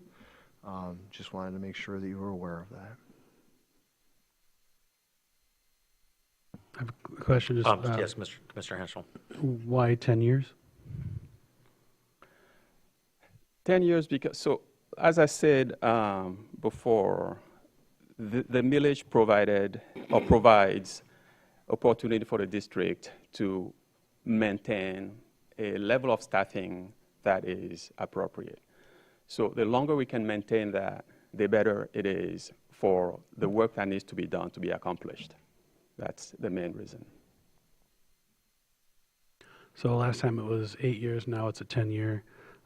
You're also wanting to raise the amount raised because you're doing a reset versus keeping the current amount. So it's not just a renewal, it's a reset. It's a renewal and a reset. Mm-hmm. And so the difference between the two is $1 per household, as we did the calculation with the county staff. So you're increasing the annual tax amount by about $80,000 by resetting it instead of just renewing it. No. Yes. So from my understanding, the renewal, the difference between the renewal and the reset is about $1 per household. Okay. You also, in the ballot language, you talk about what this would cost a household that's worth $100,000. Where are those at? I'd love to buy one. You got 8 of them, don't you? I mean, it's all rolled into one. But. The average house is $400,000 in this county, like $430,000. So why would we put a ballot language out that says, if your house is worth $100,000, this is how much it's going to cost you? Well, we're using a number that will be easy for people to extrapolate from. So somebody looking at 100,000, if it is 400,000, you multiply that by 4, you get that number. So we wanted something that was easy for people to adjust. I understand. Okay. So for point of clarification, I guess I'll be candid. I don't expect anybody to agree with me. What I saw in 2018 is a $70,000 nonprofit doing awesome work. That was a little underfunded. And the next year they had $700,000 of tax dollars. So we went from an effective nonprofit to 10 times the budget with largely the same amount of work getting done. Yeah, there's probably doing a little more, but I just really pause. And I love the work. I'm an Eagle Scout. I love the outdoors. Like, I'm all about that. But when I look at tax dollars flowing to an organization that was doing it for so much less, and you mentioned you were able to add benefits for people. That's great. Do you feel like the scope, though, of the work grew by tenfold? Did, like, the results, the measurable things, did they grow that much? Yes. And I understand you were new back then. I remember you coming on and introducing yourself to this board. So, Right. So the stability that we're able to create for staffing allows us to do a lot more now. The very simple example I will use is this bridge that we raised $2.5 million for. We wouldn't have been able to do that before 2018, before this millage, because we just didn't have the capacity. Staff was struggling. It was an open door. People were coming in and leaving because they didn't want to, they couldn't stay. These were people who wanted to start young families and couldn't do it. So they would come for a little bit and then leave. So the district did not have the capacity to do the work that we are doing today. During this flooding, we had enough staff and were able to move people around so they can get out and clear trees and debris and open some trails right away. That's something we couldn't have done in the past. The incubator farm that we're running now, that gave 6,000 pounds of food to food pantries, last year, for example. That's not, something we would have been able to do in the past. These 400 children who were at the district last week, that's not something you would have seen before 2018. So has the work expanded? Absolutely. Absolutely, and we're seeing the result every single time. So most counties have a district, and the response we get from other counties, the questions we get from them, points to the fact that this district, your district, is one of the best in the state.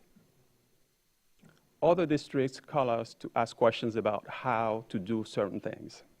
Those are signs that tell me that we are doing the right things and that we are serving you really well. And we want to be able to continue to do that. And I've seen evidence to that, having served on the Garfield Township Parks and Rec Board in the past. We used the Conservation District to do a lot of the park stewardship, and the staff were so overworked, and they gave so much of their time for so little. So then they expanded and they got another employee to help. But I would say that's a really good example. And then also the relationship between you and MSU Extension with the incubator farm and empowering people to eat healthier and to grow their own food and to live a better, healthier lifestyle because of what you're doing is, I'm going to support this because I've seen it firsthand, and I think that the evidence is really clear to support what you're asking for today. So thank you. Thank you. Commissioner Andrews. Thanks. I have mixed feelings. Generally, I find that these special millages can end up being death by 1,000 cuts in terms of lots and lots of little millages that add up.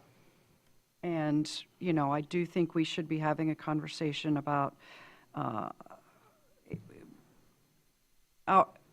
partly, right, we don't, as a board, we don't see the budget for the Conservation District on an annualized basis. We don't see the priorities and the spending that are resulting from this investment of taxpayer dollars.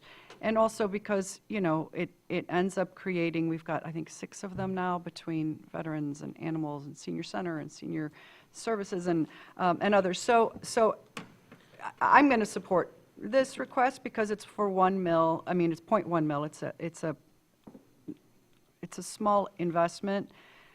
I'm also going to support this in part because I do think we've got a new emphasis or renewed emphasis on our policies. And I see in our policy, we're supposed to look at these millages every year as a board and decide the rate going forward. We're supposed to look at operating costs. This is the dedicated millage and special surcharge review policy. Chris isn't here. Policy review has been going through the various policies. This one hasn't come up to my recollection, or if it does, it was unchanged and we didn't focus on it.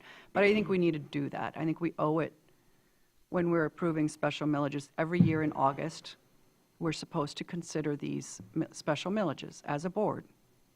We never, we tend to be busy and we just don't do it. So I think that by doing that, we provide the transparency that I think is necessary for special millages.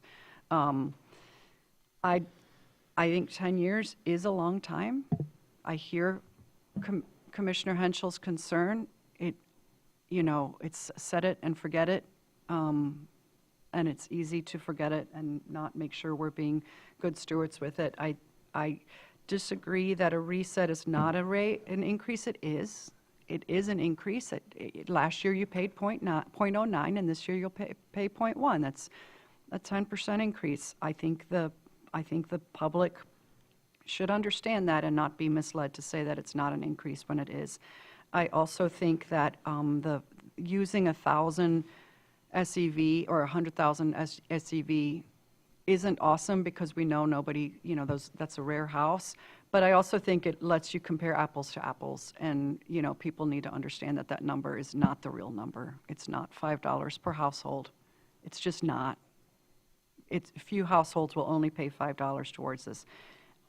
I also think this is a valuable service in our communities. I would love to see more collaboration.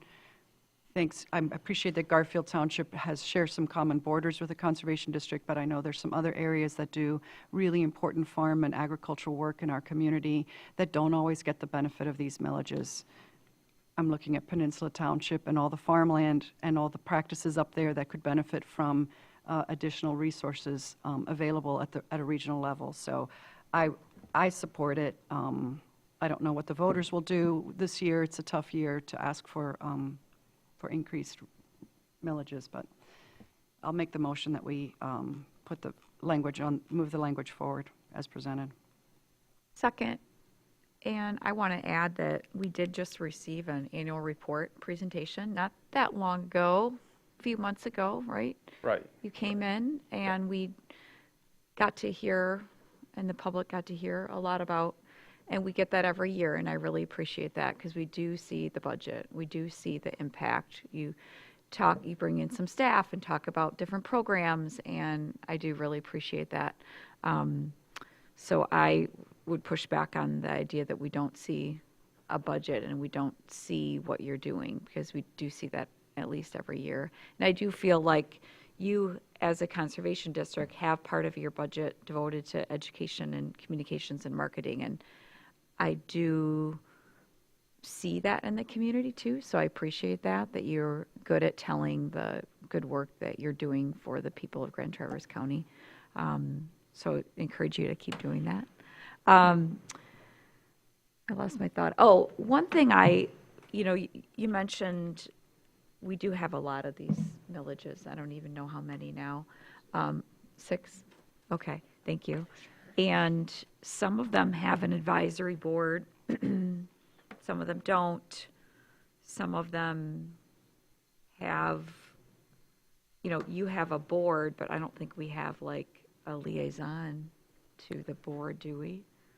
That's a question I was going to ask. That might be something to consider. I don't know, just so that, because it is taxpayer dollars, and if we're looking at 10 years, it might be nice to have somebody sit on that as a liaison. I don't know how we go about that. Maybe Matt has an idea of how we go about that in their bylaws or something. I don't know. Amend the bylaws. I mean, we don't establish their bylaws, do we? No, we don't. So I'm just throwing that out there as a possibility, because I think that would be, I'm just looking at their website right now. That would help to, I think, create better connection between the work that you're doing and our board and the people of Grand Traverse County. So maybe consider Do you have a that. local advisory committee? I'm sorry? Do you have a local advisory committee? We have a board. I was going to ask who the board was. Right, and we'll be happy to have this discussion with them. I think that's a great idea. And how did you come up with 10 years for the millage? Because, I mean, it gave me pause too, like why so long? So part of it is the work that we do is in the field, on the ground, helping people connect with the outdoors. And having enough time to not have to worry about, okay, we have funding for this amount of time now, and now we need to think about where we're going to find funding, for the next so many years. So that's what in part drove, extending it so we don't have to worry about renewing, too often. Thank you. Right, thank you. May I add just some context? Please.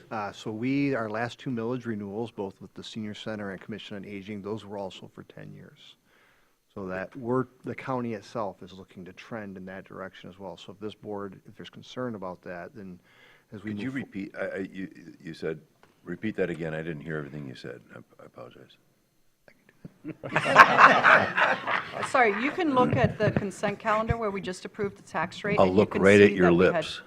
10 years for Commission on Aging, Senior Center, Veterans Affairs, and Animal Control. Those were the first two were 10-year millages.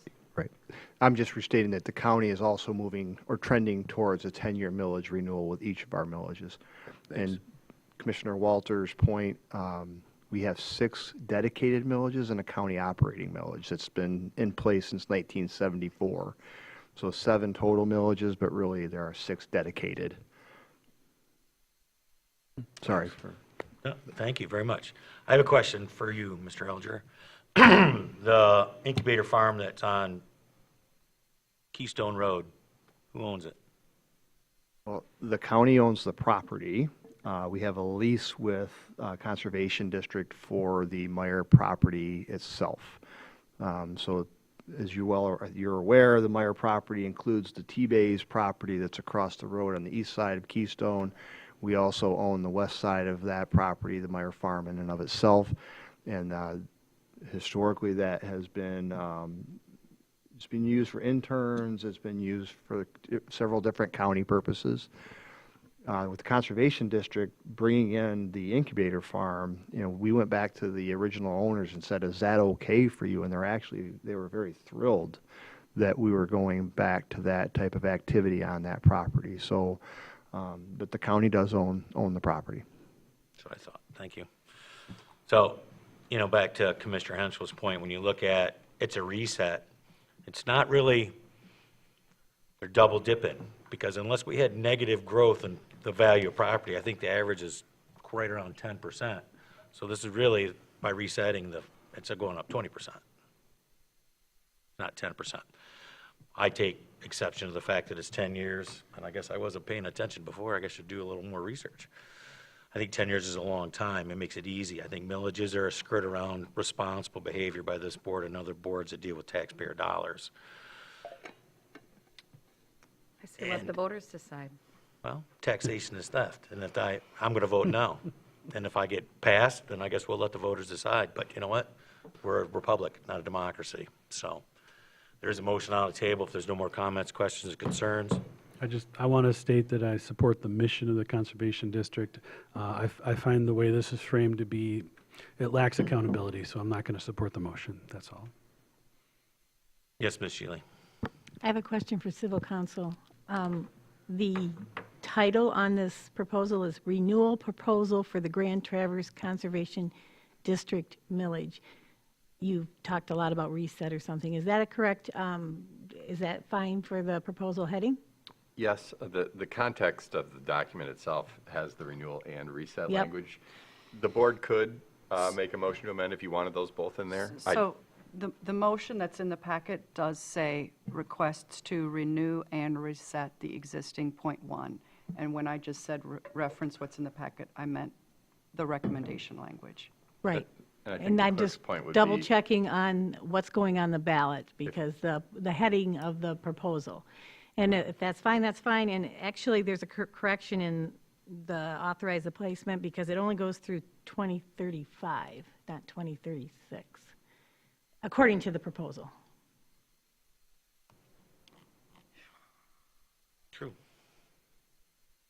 I'm sorry, where is that one, Bonnie? Page 166 is the actual proposal language in the big packet. So the L429 has that expiring on 12/2 of '25, but does that capture for '26? Correct.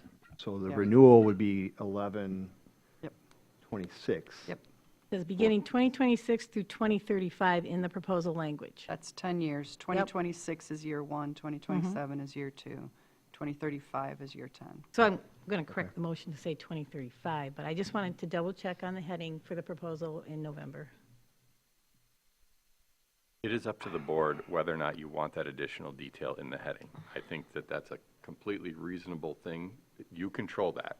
whether or not that language is in the heading. It is in the body of the proposal itself. So legally, I would just frame this as it's your discretion on whether or not that heading is amended to reflect renewal and Reset? I will, since I made the motion, I'll make a friendly amendment to my own motion that says renewal and reset proposal. I think in the interest of transparency, that is an improvement. And I would just be clear in the motion that you are amending the title Yes. to reflect. So that we'll have change. authorized, right through, and amend the title to say renewal and reset proposal for the Grand Traverse Conservation District millage. Thank you. And to be clear, that agenda item was created by me. It was not created by, all the ballot language was created by the Conservation District. I did the agenda item. That was my miss. Well, it's not, I don't think it's your miss. It's on page 7. That's in the language that was provided by the Conservation District. The title of the ballot language came directly from, I'm looking at page 7 of 89. I copied and pasted. And you copied it. Yep. That's fine. Not a miss, just need a little finer point, that's all, that's not a miss. Excuse me. Any more comments, questions, concerns on that? Ms. Shealy, are you clear on the language? I am, If you would roll call vote that for me, please. certainly. For us. Walter? Yes. Spence? Yes. Henschel? No. Nelson? Yes. Andrews? Yes. Morris? Yes.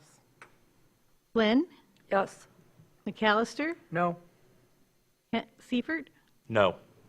Thank you. Wait, sorry, I just realized that Bonnie raised the question, the language in the motion said a 10-year term through 2036, whereas the language in the ballot says a 10-year term through 2035. Yeah, I mentioned I I will know, but correct I that. didn't change it in the motion. She got it. I in the motion. I said I'm going to correct the motion to state Okay, 20. but that wasn't a friendly amendment. Oh, That's what I thought I was voting on, was what she said. and I can put it, The motion should have 2 friendly corrections. One is to change the language to 35, and one is to add reset to the title. That's Certainly. what we all thought we were voting on. Yep. Correct. But I just want the 2 additions. Sure. Thank you. Thank you. Thank you for clarification there, Commissioner Andrews. Any more on that topic? Thank you for being here today. Appreciate Thank your you. time and the work that you do. And before Kofi goes, may I just I'd like to thank you for all of your help in most recent days of the flooding issues. I know you touched on it, Kofi, but the Conservation District has floated the river from the Forks, and I now believe through Beitner, maybe up to Beitner, because they've removed some of the debris from the Beitner Bridge landing collapse area. They've done a lot of work to make sure that the river is safe and navigable by our community and our residents. We partnered with them in a most recent release, specifically closing certain sections of the river to make sure that that could be navigated safely. I just wanted to publicly say thank you for all the work you're doing. We're going to work again for a release to open those river sections again pretty soon, so thank you for your work. You're welcome. Thank you. When is the celebration for the bridge? I don't think you gave a date and a time. Oh, it's June 8th. 2 o'clock on June 8th. Thank you. So June 8th at 2 o'clock, there's a celebration for the opening of the bridge. Oops. Thank you.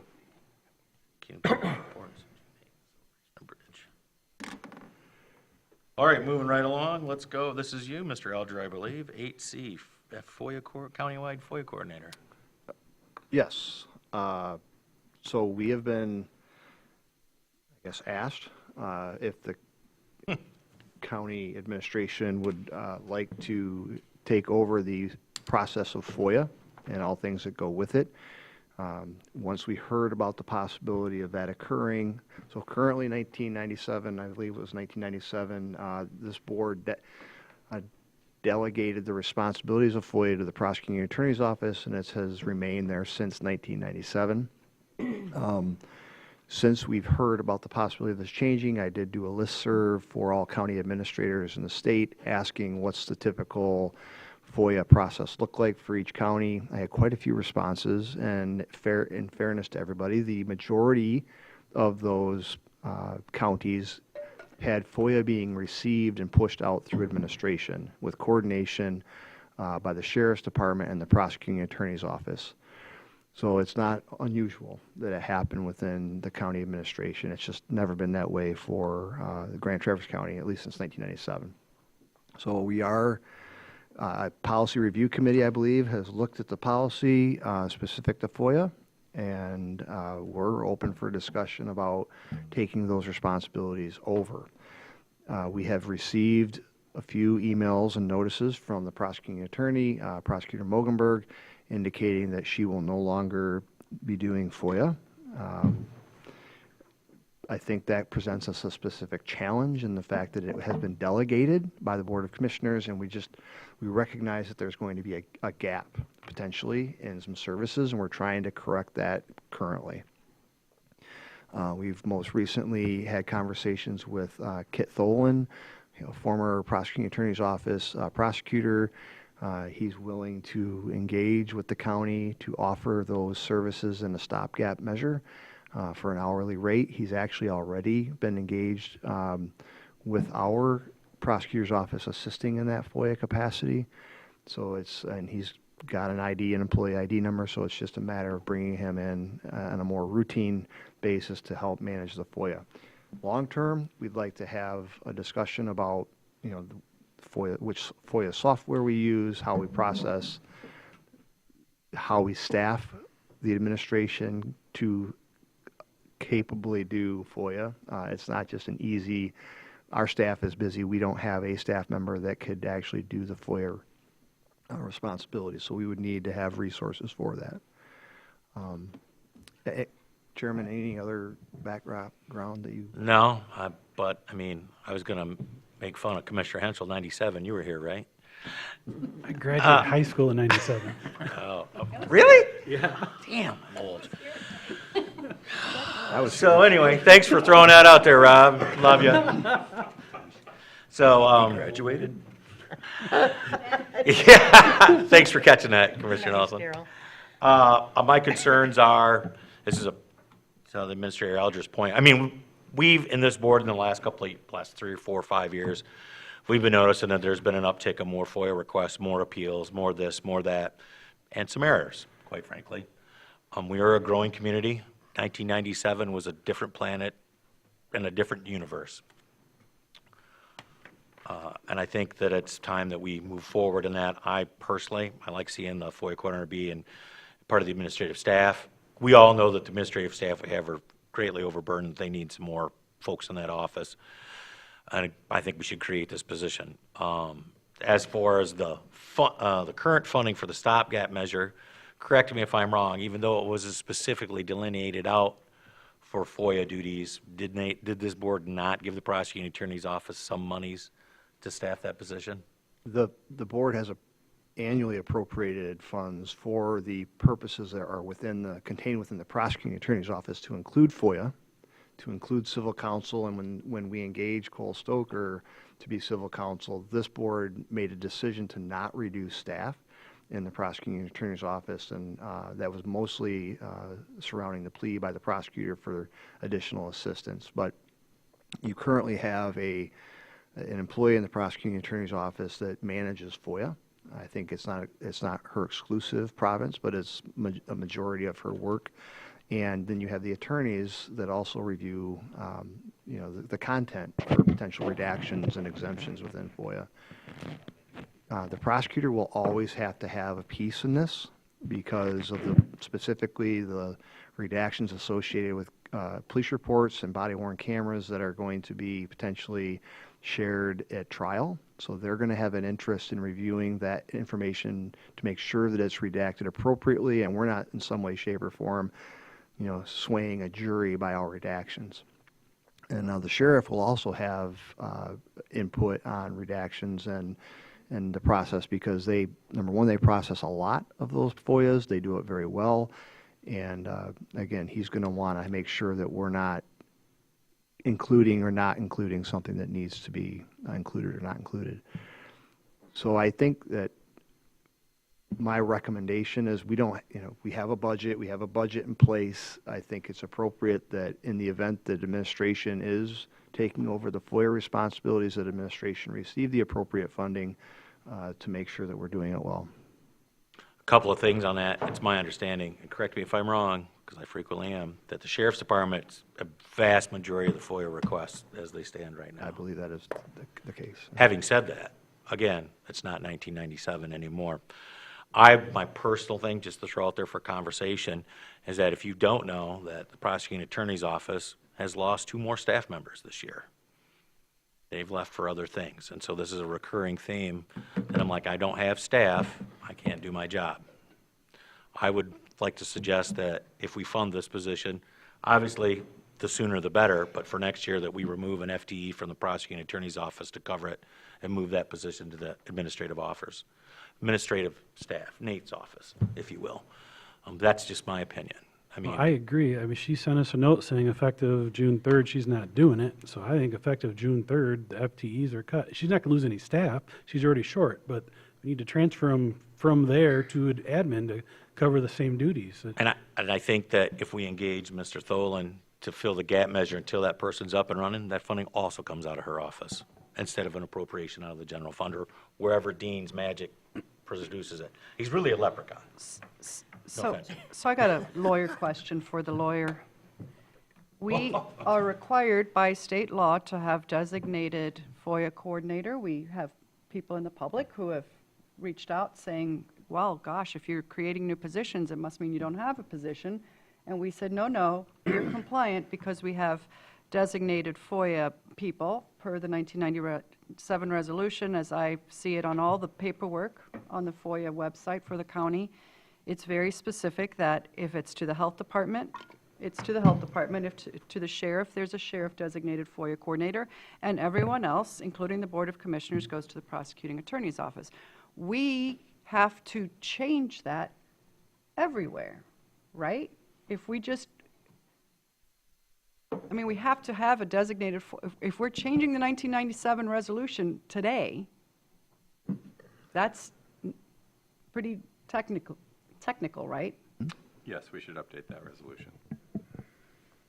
I guess I'm a little reluctant to just take these duties away now. I feel like we should have a process where Like, what's the transition we plan? should have a transition plan, right? We should, Like a 3-month transition plan. Well, What you're does not that look taking like? away, they're just not going to do it. but that's, I'm not sure that's legal. I mean, that's my question. How can we just, we have a state requirement to have a designated officer. We have this person, it's designated under state law to do this thing. They happen to be an attorney, right? But that's just, I mean, it's the office, right? It's not the person. If we're changing that, we have to change it everywhere. We have to change it in our designations. We have to change in our FOIA policies. We have to change it in the form. We have to change the phone number you call when you got a FOIA request. Like, those are all processes that help things be efficient. I get that we're changing overall long-term, but the interim feels like it needs a little more thought rather than just a sudden action. But, please. Well, yeah, actually, I would like to hear his comment first. I understand that what you're doing here is authorizing a process to create this position. 100%. That's the long-term solution. My vision on this would be the next step as this position is coming online would be to update and formally designate the county's FOIA coordinator to adjust to this new system. In the interim, I'm going to not weigh in on what the prosecutor's communication was. In the interim, this does not change the current designation of where FOIA is officially housed, which is within the prosecutor's office. It will change once this position is online and running. I think right now, we cannot have no one, and if there are interim steps to facilitate this within the prosecutor's office, those should be taken. And it sounds like we have a plan for that, but I think this is step one. Step two will be a new resolution formalizing who the FOIA coordinator is for the county. And Chris, you can help me if I misstate anything here.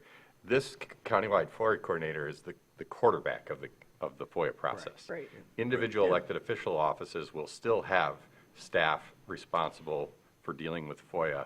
When we get a county FOIA, IT is involved, sheriff's office involved. It's disparate. Our office is involved in reviewing responses as well. So you have the mechanism in place. I don't want to create ambiguity about the designation until we're fully ready to throw the switch, which will be the resolution once we have this position filled, if it's approved. I'm sorry, Commissioner Nelson, my apologies. So our civil council just said better what I was going to say. First, I want to thank administration for having a plan. I mean, thank you for showing up with that, because as of June 4th, our current FOIA coordinator is refusing to do that, or as of today, however you read that.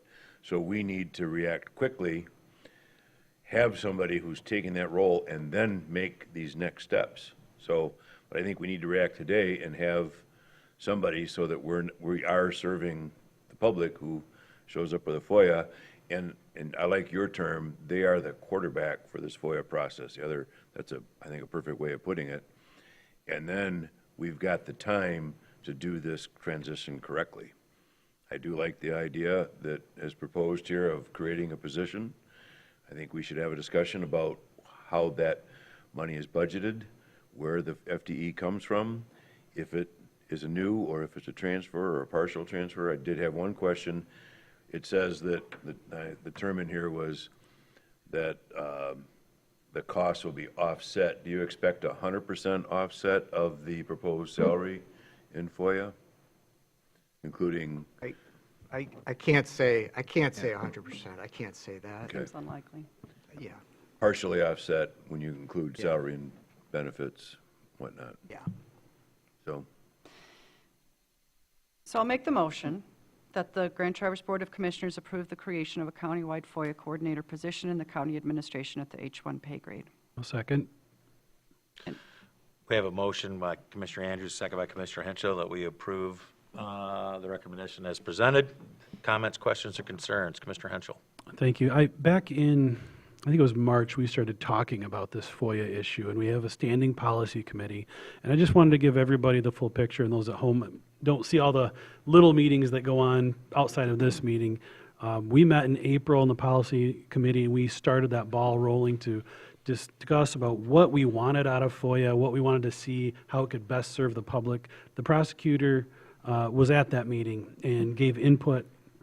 And then at our most recent meeting in May, county staff, Mr. Forsyth, the deputy administrator, brought to us this process that we recommended to be at this meeting today. The prosecutor was not at that meeting. However, I feel like we're trying to make this move in the right way, where we're researching technology solutions for FOIA, we're researching personnel, what do other counties do, and we're reaching out to our network. And I feel like the prosecutor has just took her ball and went home. Created an issue. And now we have a crisis level situation that, and I'm sorry, her job's hard and she's understaffed, but to just drop this in our lap like this is not what's right for the public. I'm just really disappointed that we're in this rush situation all of a sudden. But that's where we're at. And I do thank administration and our civil counsel for helping us make the best of this. And tip the hat to another county prosecutor from a different county who's going to save our bacon, Kit Tholen.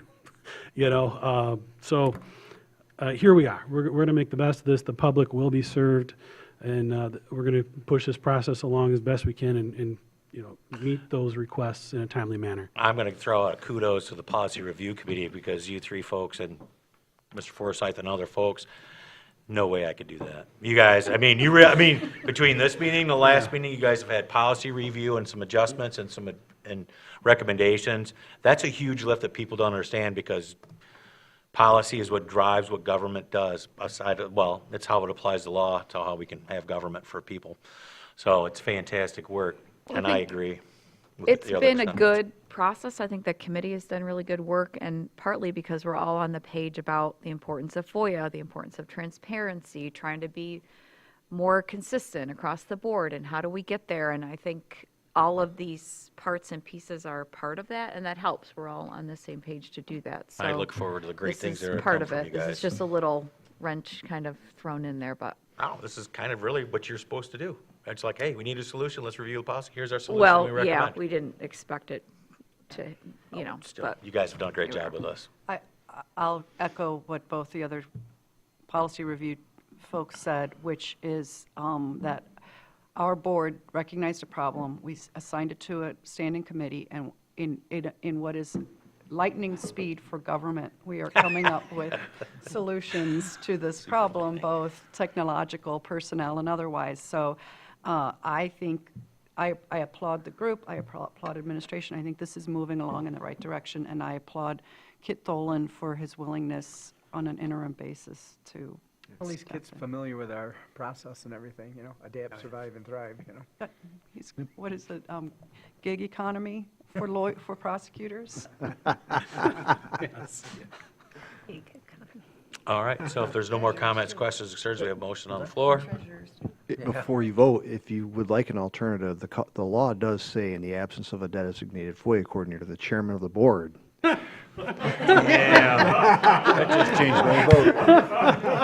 Well, I'm going to tell you right now, MMRA will not cover that. Hey, you're talking about saving taxpayer dollars, Scott. Hello? Thanks for taking one for the team. Aye. I'll do one. We'll see how that works. So, aside from that, thank you, Mr. Alger.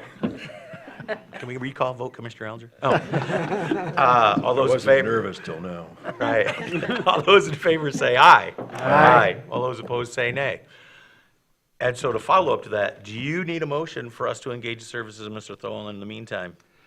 No, we have an existing arrangement with Mr. Tholen, as he's a part-time employee, on-call employee existing, so we have a structure. We have negotiated a different rate of pay, but I do believe that is well within the budget. Fantastic. Anything else from anybody? Within the prosecutor's budget. Yes. Yeah, yes, correct, Commissioner Walter. We do not have, administration does not have a budget for FOIA, so it would come from the prosecutor's office. Thank you. So if there's nothing further, we're going to move right along. There's no unfinished business, so we're going to do new business, 10A, the Paxton FOIA appeal. I believe you had some thoughts on that? Sure, I can just go over the appeal process, and you can then invite the appellant forward. The purpose of this agenda item is to hear an appeal following a partial denial of a FOIA request. The board has the opportunity to hear from the requester and determine whether or not to uphold the partial denial. I have previously produced a written attorney-client privilege legal opinion. You've had it for some time now. We agreed to move this hearing date. That is fine. We are, my understanding is that it was stipulated to by the requester. We are here at the appropriate time and place. And once we hear from the requester, if you're so inclined, you may, we have to deliberate in open session, you may go into closed session to review the legal opinion, or you may, which I would not have any legal objection to, waive that portion of the legal opinion here, and then I could answer at least the legal aspects of our recommendation, which is to uphold the partial denial. All right, thank you. So any questions, comments, concerns for council? So we can go right to... Ms. Paxton is here. Welcome. Please introduce yourself into the microphone. Hi, I'm Shay Paxton. I'm not entirely sure what I need to say or Okay, not so say. this is your opportunity, Ms. Paxton, to have your position heard on the denial of the FOIA, the materials that you did not receive that you felt you should have received, reasons why you feel you should receive them, and then the board will take that under consideration prior to making an ultimate determination on what they will ultimately release to you. You just heard from our civil counsel, from Cole Stoker, that their legal opinion is to uphold the denial of that information. You have an opportunity to speak now and try to urge the board of the importance of it. Thank you. I wrote a letter and an appeal because I did not receive the video evidence of my daughter's interview. She was assaulted sexually. She's 14. She was assaulted when she was 7. The prosecutor will not prosecute the case. I feel that I have grounds for a civil case, and I need that video interview from my daughter. I feel that I guess I'm not legally understanding why I would not have availability to get that, considering it is my daughter, and I took her there. I made the complaint. I took her to the interview. You know, she is on paper, obviously, my daughter, and no one else's. I'm feeling as though there is possibility of even a suit against the prosecutor because she didn't prosecute. She has prosecuted another case against a predator of my daughter with the same information, and that case went through, and he is in prison. So I'm upset. I mean, I don't know what else to say other than I'm upset. I don't know why I would not be given that information. It's a minor. She's my daughter. I took her there. I made the complaint. You know, I mean, and I feel that I have grounds for a civil suit, and I need that information from my attorney. So I guess I'm not sure what else to say. Have you filed a civil case? I'm sorry. No, go ahead.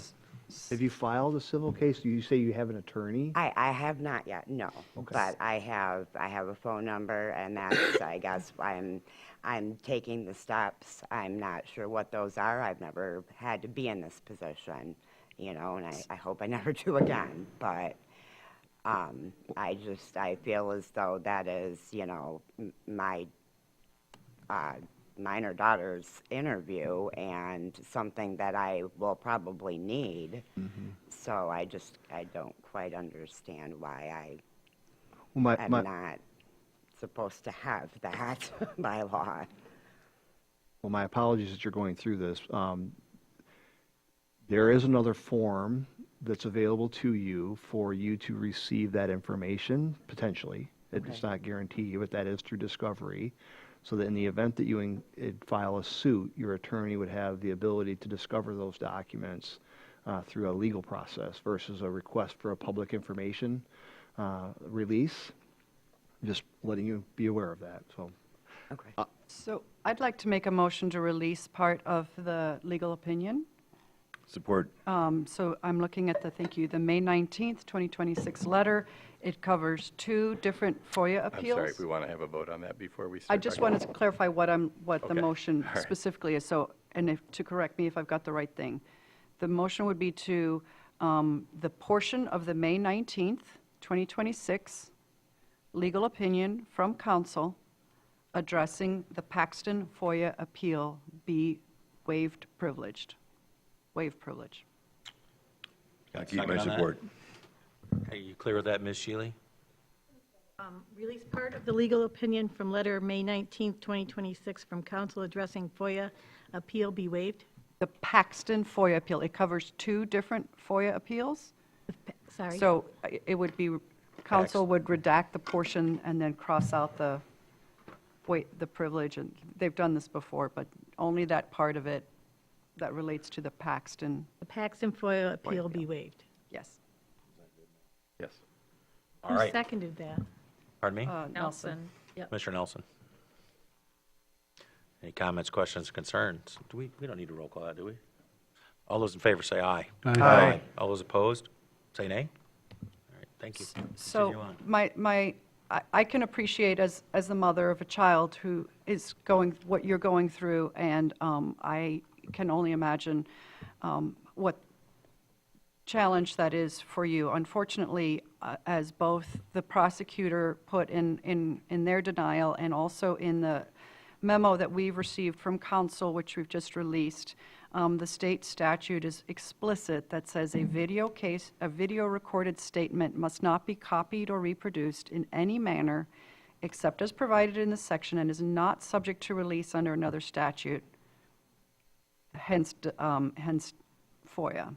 So we just don't have the option to undo the portions that you didn't get. That is state law. It's our hands are tied on that, and I just don't see a way around that. There is a provision that said it's not subject to disclosure under court rules governing discovery. There may be a situation where if you brought a case, a judge would find compelling circumstances to allow it, but for the most part, for reasons well beyond our authority, way up the pay scale from us, the state has decided that that information is generally not available. So I would make the motion that we uphold the denial per state law. Partial denial. Partial denial per state law. Do we have a second? Support.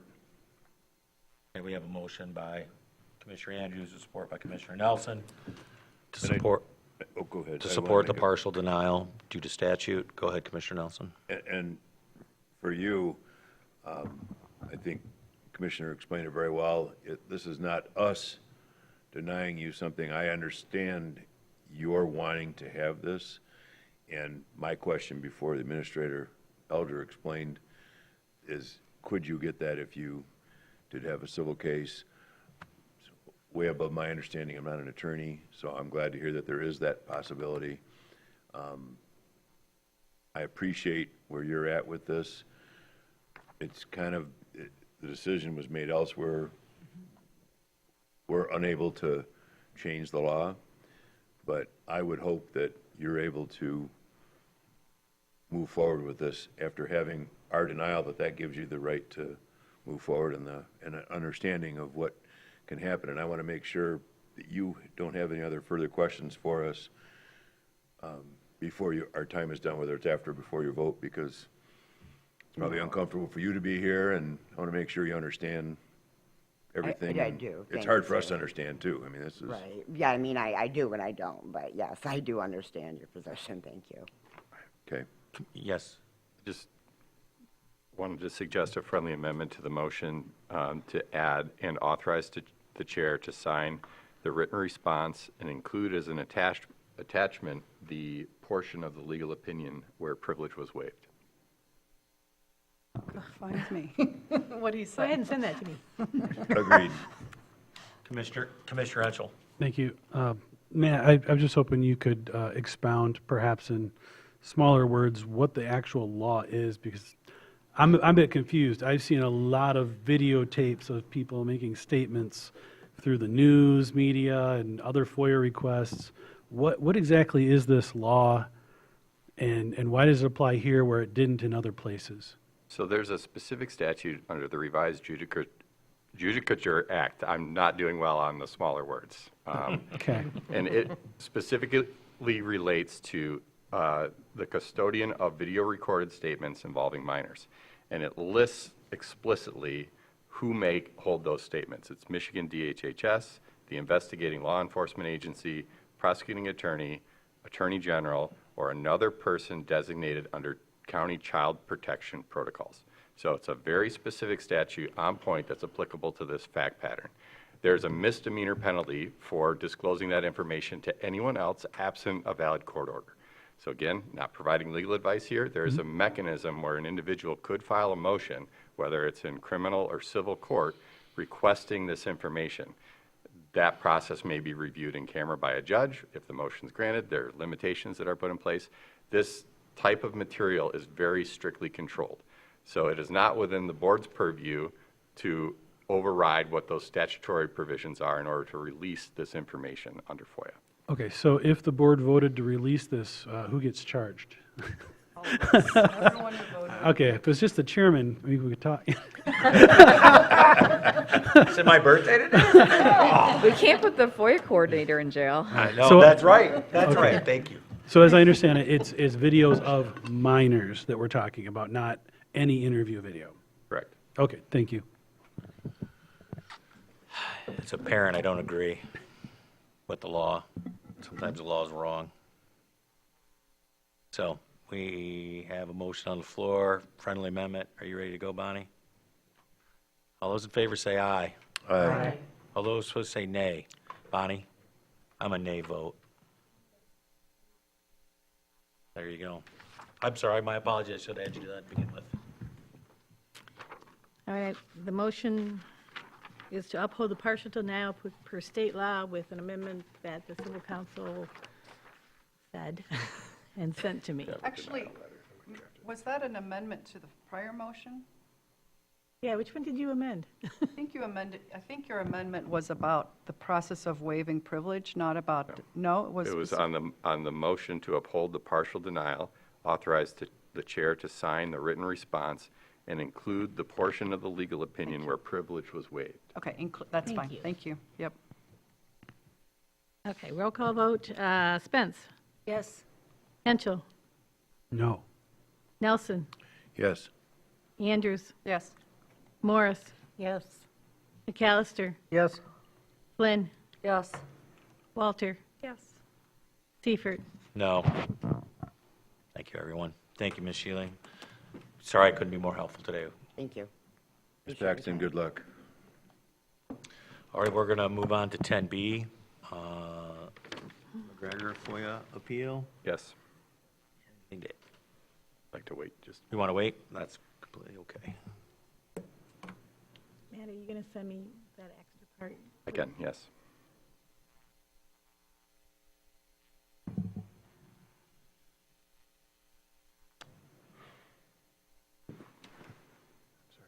Okay, so we are at the point Oh, you're fine. in the agenda for the McGregor FOIA appeal. This is a FOIA fee appeal. The information is in your board packet. The fee estimate was calculated at a total of $6,125. The FOIA statute provides that in order to process the FOIA, the requester must produce a 50% good faith deposit in order for that to move forward. That is $3,062.50. This is an opportunity in the agenda for Mr. McGregor to provide any additional information to the board.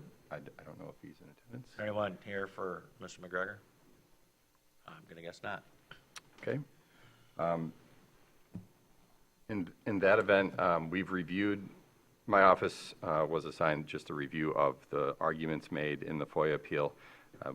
Our recommendation is to uphold the fee calculation. So we are not dealing with whether or not the request has not been denied. The request is, if you seek this information, it's a very extensive request, some areas going back many years. Our analysis of the estimate is that it is consistent with the FOIA law, and the recommendation is to uphold the fee estimate in this case. Questions for council? Can administration just walk us through? It looks like there's an hourly charge based on actual costs that the county would incur to meet this request. I see a very extensive request seeking many documents related to multiple incidents. Anything unusual that you saw in the rates, in the estimates? Any reason that you would be concerned that this is the actual cost to the county, the estimated actual cost to the county to fulfill this request? Something tells me that's going to be low. Yeah, we don't have any concerns about the cost. Just for everybody's awareness, the law requires that the person who is the least paid or the lowest amount of wages that can fulfill the request is the rate to be charged. So this $29.16, that reflects that individual that can provide the information or at least do the review. We can't just pick a rate, so the rates will change based on who can actually make those decisions. And it could very well be the prosecutor, it could be IT director, it could be an IT technician, et cetera. So we don't have any concerns about the hourly rates. And the requester has the option, as I understand it, to narrow the scope of their request to reduce that cost. Correct. And that is that's up to them. That's correct. Yes, it's an interactive process where the individual is generally informed when they've received a fee estimate that here's the scope. If the scope changes, the fee estimate may change.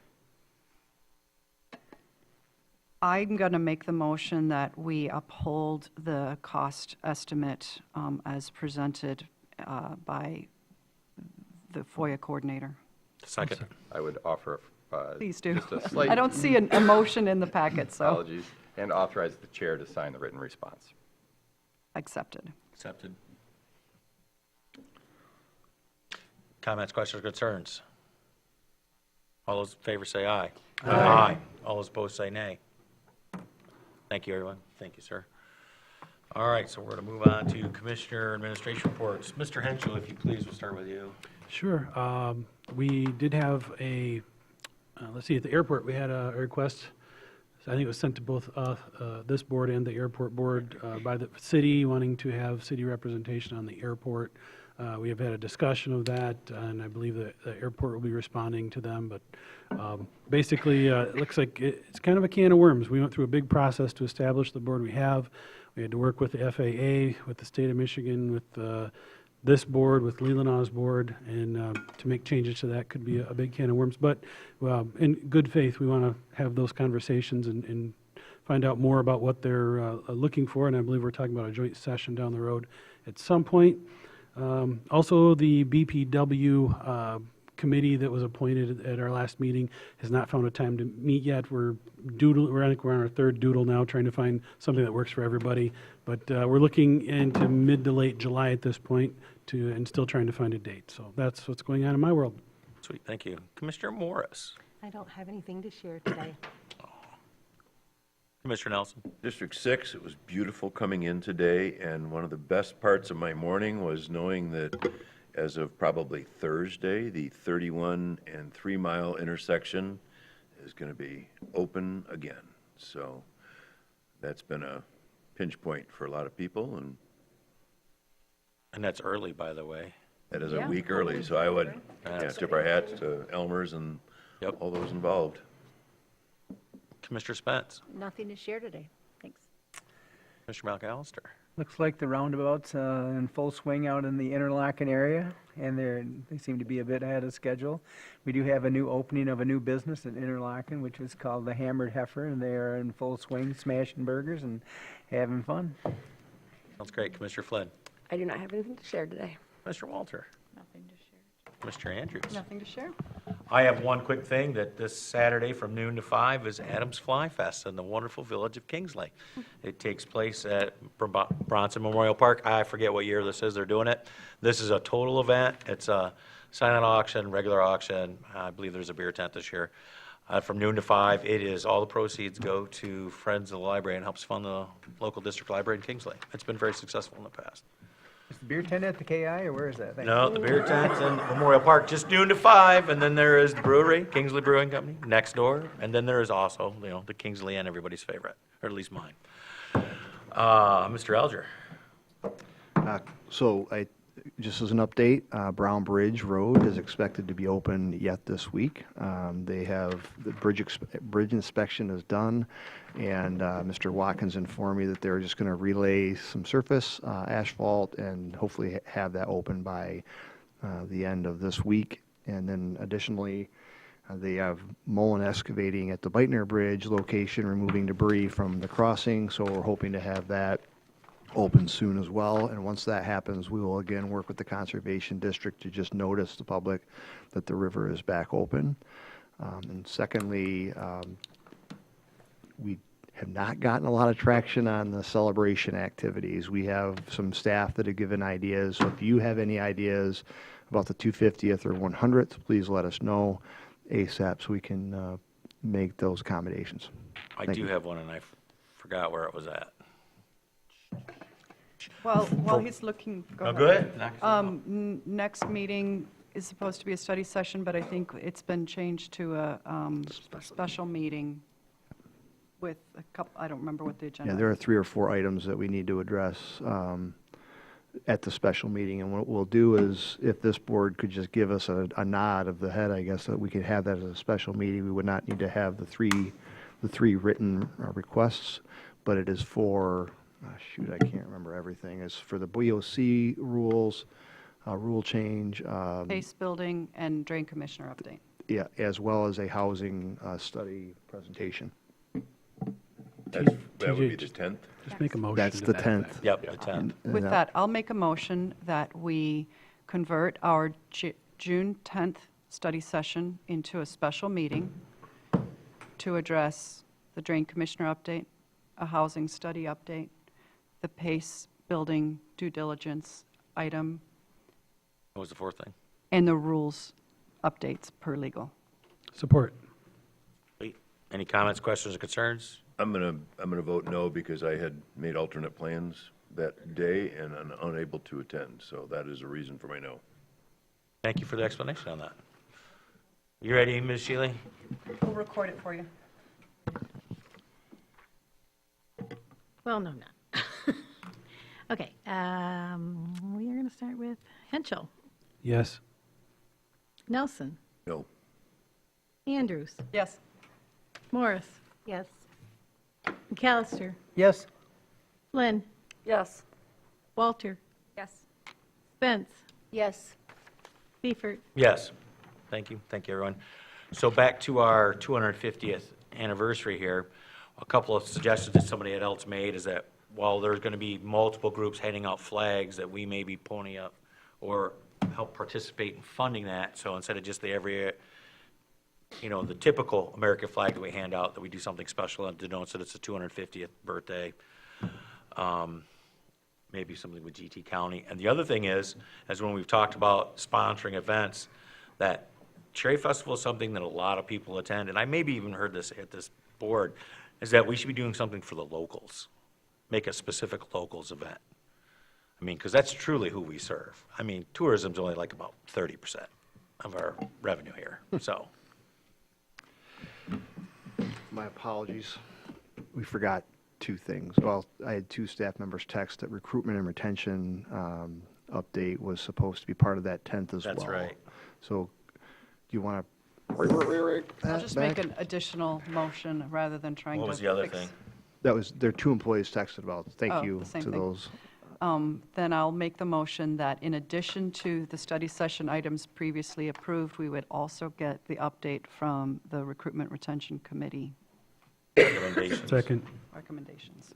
All right, so we have a motion by Andrews, support by Henschel, to include the employee recruitment and retention recommendations. There's two of them. All in favor, say aye. Aye. Opposed, say nay. Nay. Same reason. Same reason. Want me to do a roll call vote? I don't think that's necessary. Okay, unless we'll you just really put want to. him as no. All right, so if that's, any other reports? We're going to go to second public comment. Anybody like to speak at this time, please go to the podium. You have 3 minutes. Can't talk about what you talked about before. Not talking about you, Justin, not at all. Not true. Justin Reed. The County Board of Road Commissions. One thing that I noticed during his talking about Logan's Landing and the organizations, there's one organization that I didn't recall that kind of might be important. The MPO, the Metropolitan Planning Organization, that was formed about a couple years ago, or a year, because there might be some additional federal funding from that, and also, the Boardman River is also kayaking. The kayakers use it a lot, and that could be designated as a water trail. As far as, there might be federal money for that too, or state money for that. So, thank you. Thank you. Any more public comment?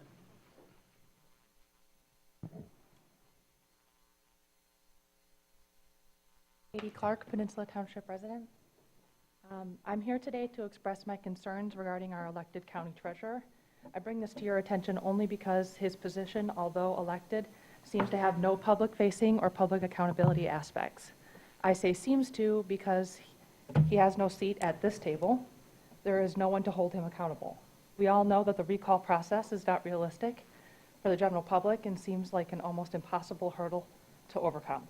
I applaud you as our county commissioners for recognizing that his duties are indeed very important and very impactful to every single county resident, even if he won't. I personally know of 3 people who have offered to help this treasurer with at least one of his statutory duties. There are multiple professional organizations that he could have joined the moment that he got this job, and we would be in a completely different situation. This very commission has offered and provided multiple avenues for support. I'm wondering how much more time and resources are going to be wasted. Sorry. The MOU provided in today's packet is a step in the right direction. These duties that were accomplished in the Treasurer's office for many years are in no way the responsibility of the Finance Director. Although I am very grateful that you have a dedicated, capable employee willing to take on even more work in an already busy department, it is something that should not have to happen. The Treasurer was elected in 2024. That's almost 2 full years in office, and at this point, he should know how to do his job. In what other industry can you be hired and after 2 years of unsuccessfully administering that position still be employed? I've heard all of the excuses. Staff has left, they can't hire more, there's computer issues, there's too many funds to reconcile, but at some point, he has to take responsibility. And this is that point. When Mr. Callahan was elected into office, he wrote, "I am committed to continuing to earn your trust and demonstrate my dedication to fiscal responsibility and sound financial management." In my opinion, he has not demonstrated sound financial management, and I trust that he will do what is best for every resident. He and the commissioners should immediately negotiate a reduced salary to reflect the reduced duties. He should prove his dedication to the people who put him in office and be honest about his abilities. Thank you for your time. Thank you very much. I guess if there's no more public comment. All right, moving right along, we do have a closed session. If there's no notices to notify. You know, I should know how to do this works because I do it every other week, but I don't. You want to make a motion, we go into closed session? Make the motion that we go into closed session for strategy and negotiation sessions regarding the negotiation of a collective bargaining agreement in if either negotiating party requests a closed hearing as permitted by MCL 15.2681C, and also, Pardon me. Second one is not necessary now that we addressed it with the FOIA. that was that one. And Support. stop at C. That's a roll call. Yep, roll. Have a second? Second. All right, Commissioner Hensel, he was quicker. Who Could draw seconded? McGraw today. Henschel. Roll calls, please, when you're ready. Sure. Nelson? Yes. Andrews? Yes. Morris? Yes. McAllister? Yes? Lynn? Yes. Walter? Yes. Spence? Yes. Henschel? Yes. Seifert? Yes. All right, thank you, everyone. I'll see you in a few minutes. You can have that back. I'm getting my wrong to assume she's a friend of yours.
Okay. I'm in the wrong seat. Right? That's what the interviews are about. Why the seats are messed up today. Move to come back into open session. Second. Just need 5 votes. Aye. All those in favor say aye. Aye. Aye. Opposed, say nay. There you go. You can adjourn us now. Oh, we're adjourned. We have no motion to make. Yeah, we are adjourned. Is there no comments, questions, concerns? We're adjourned. Have a nice day. Thank you, everyone. TJ's ready.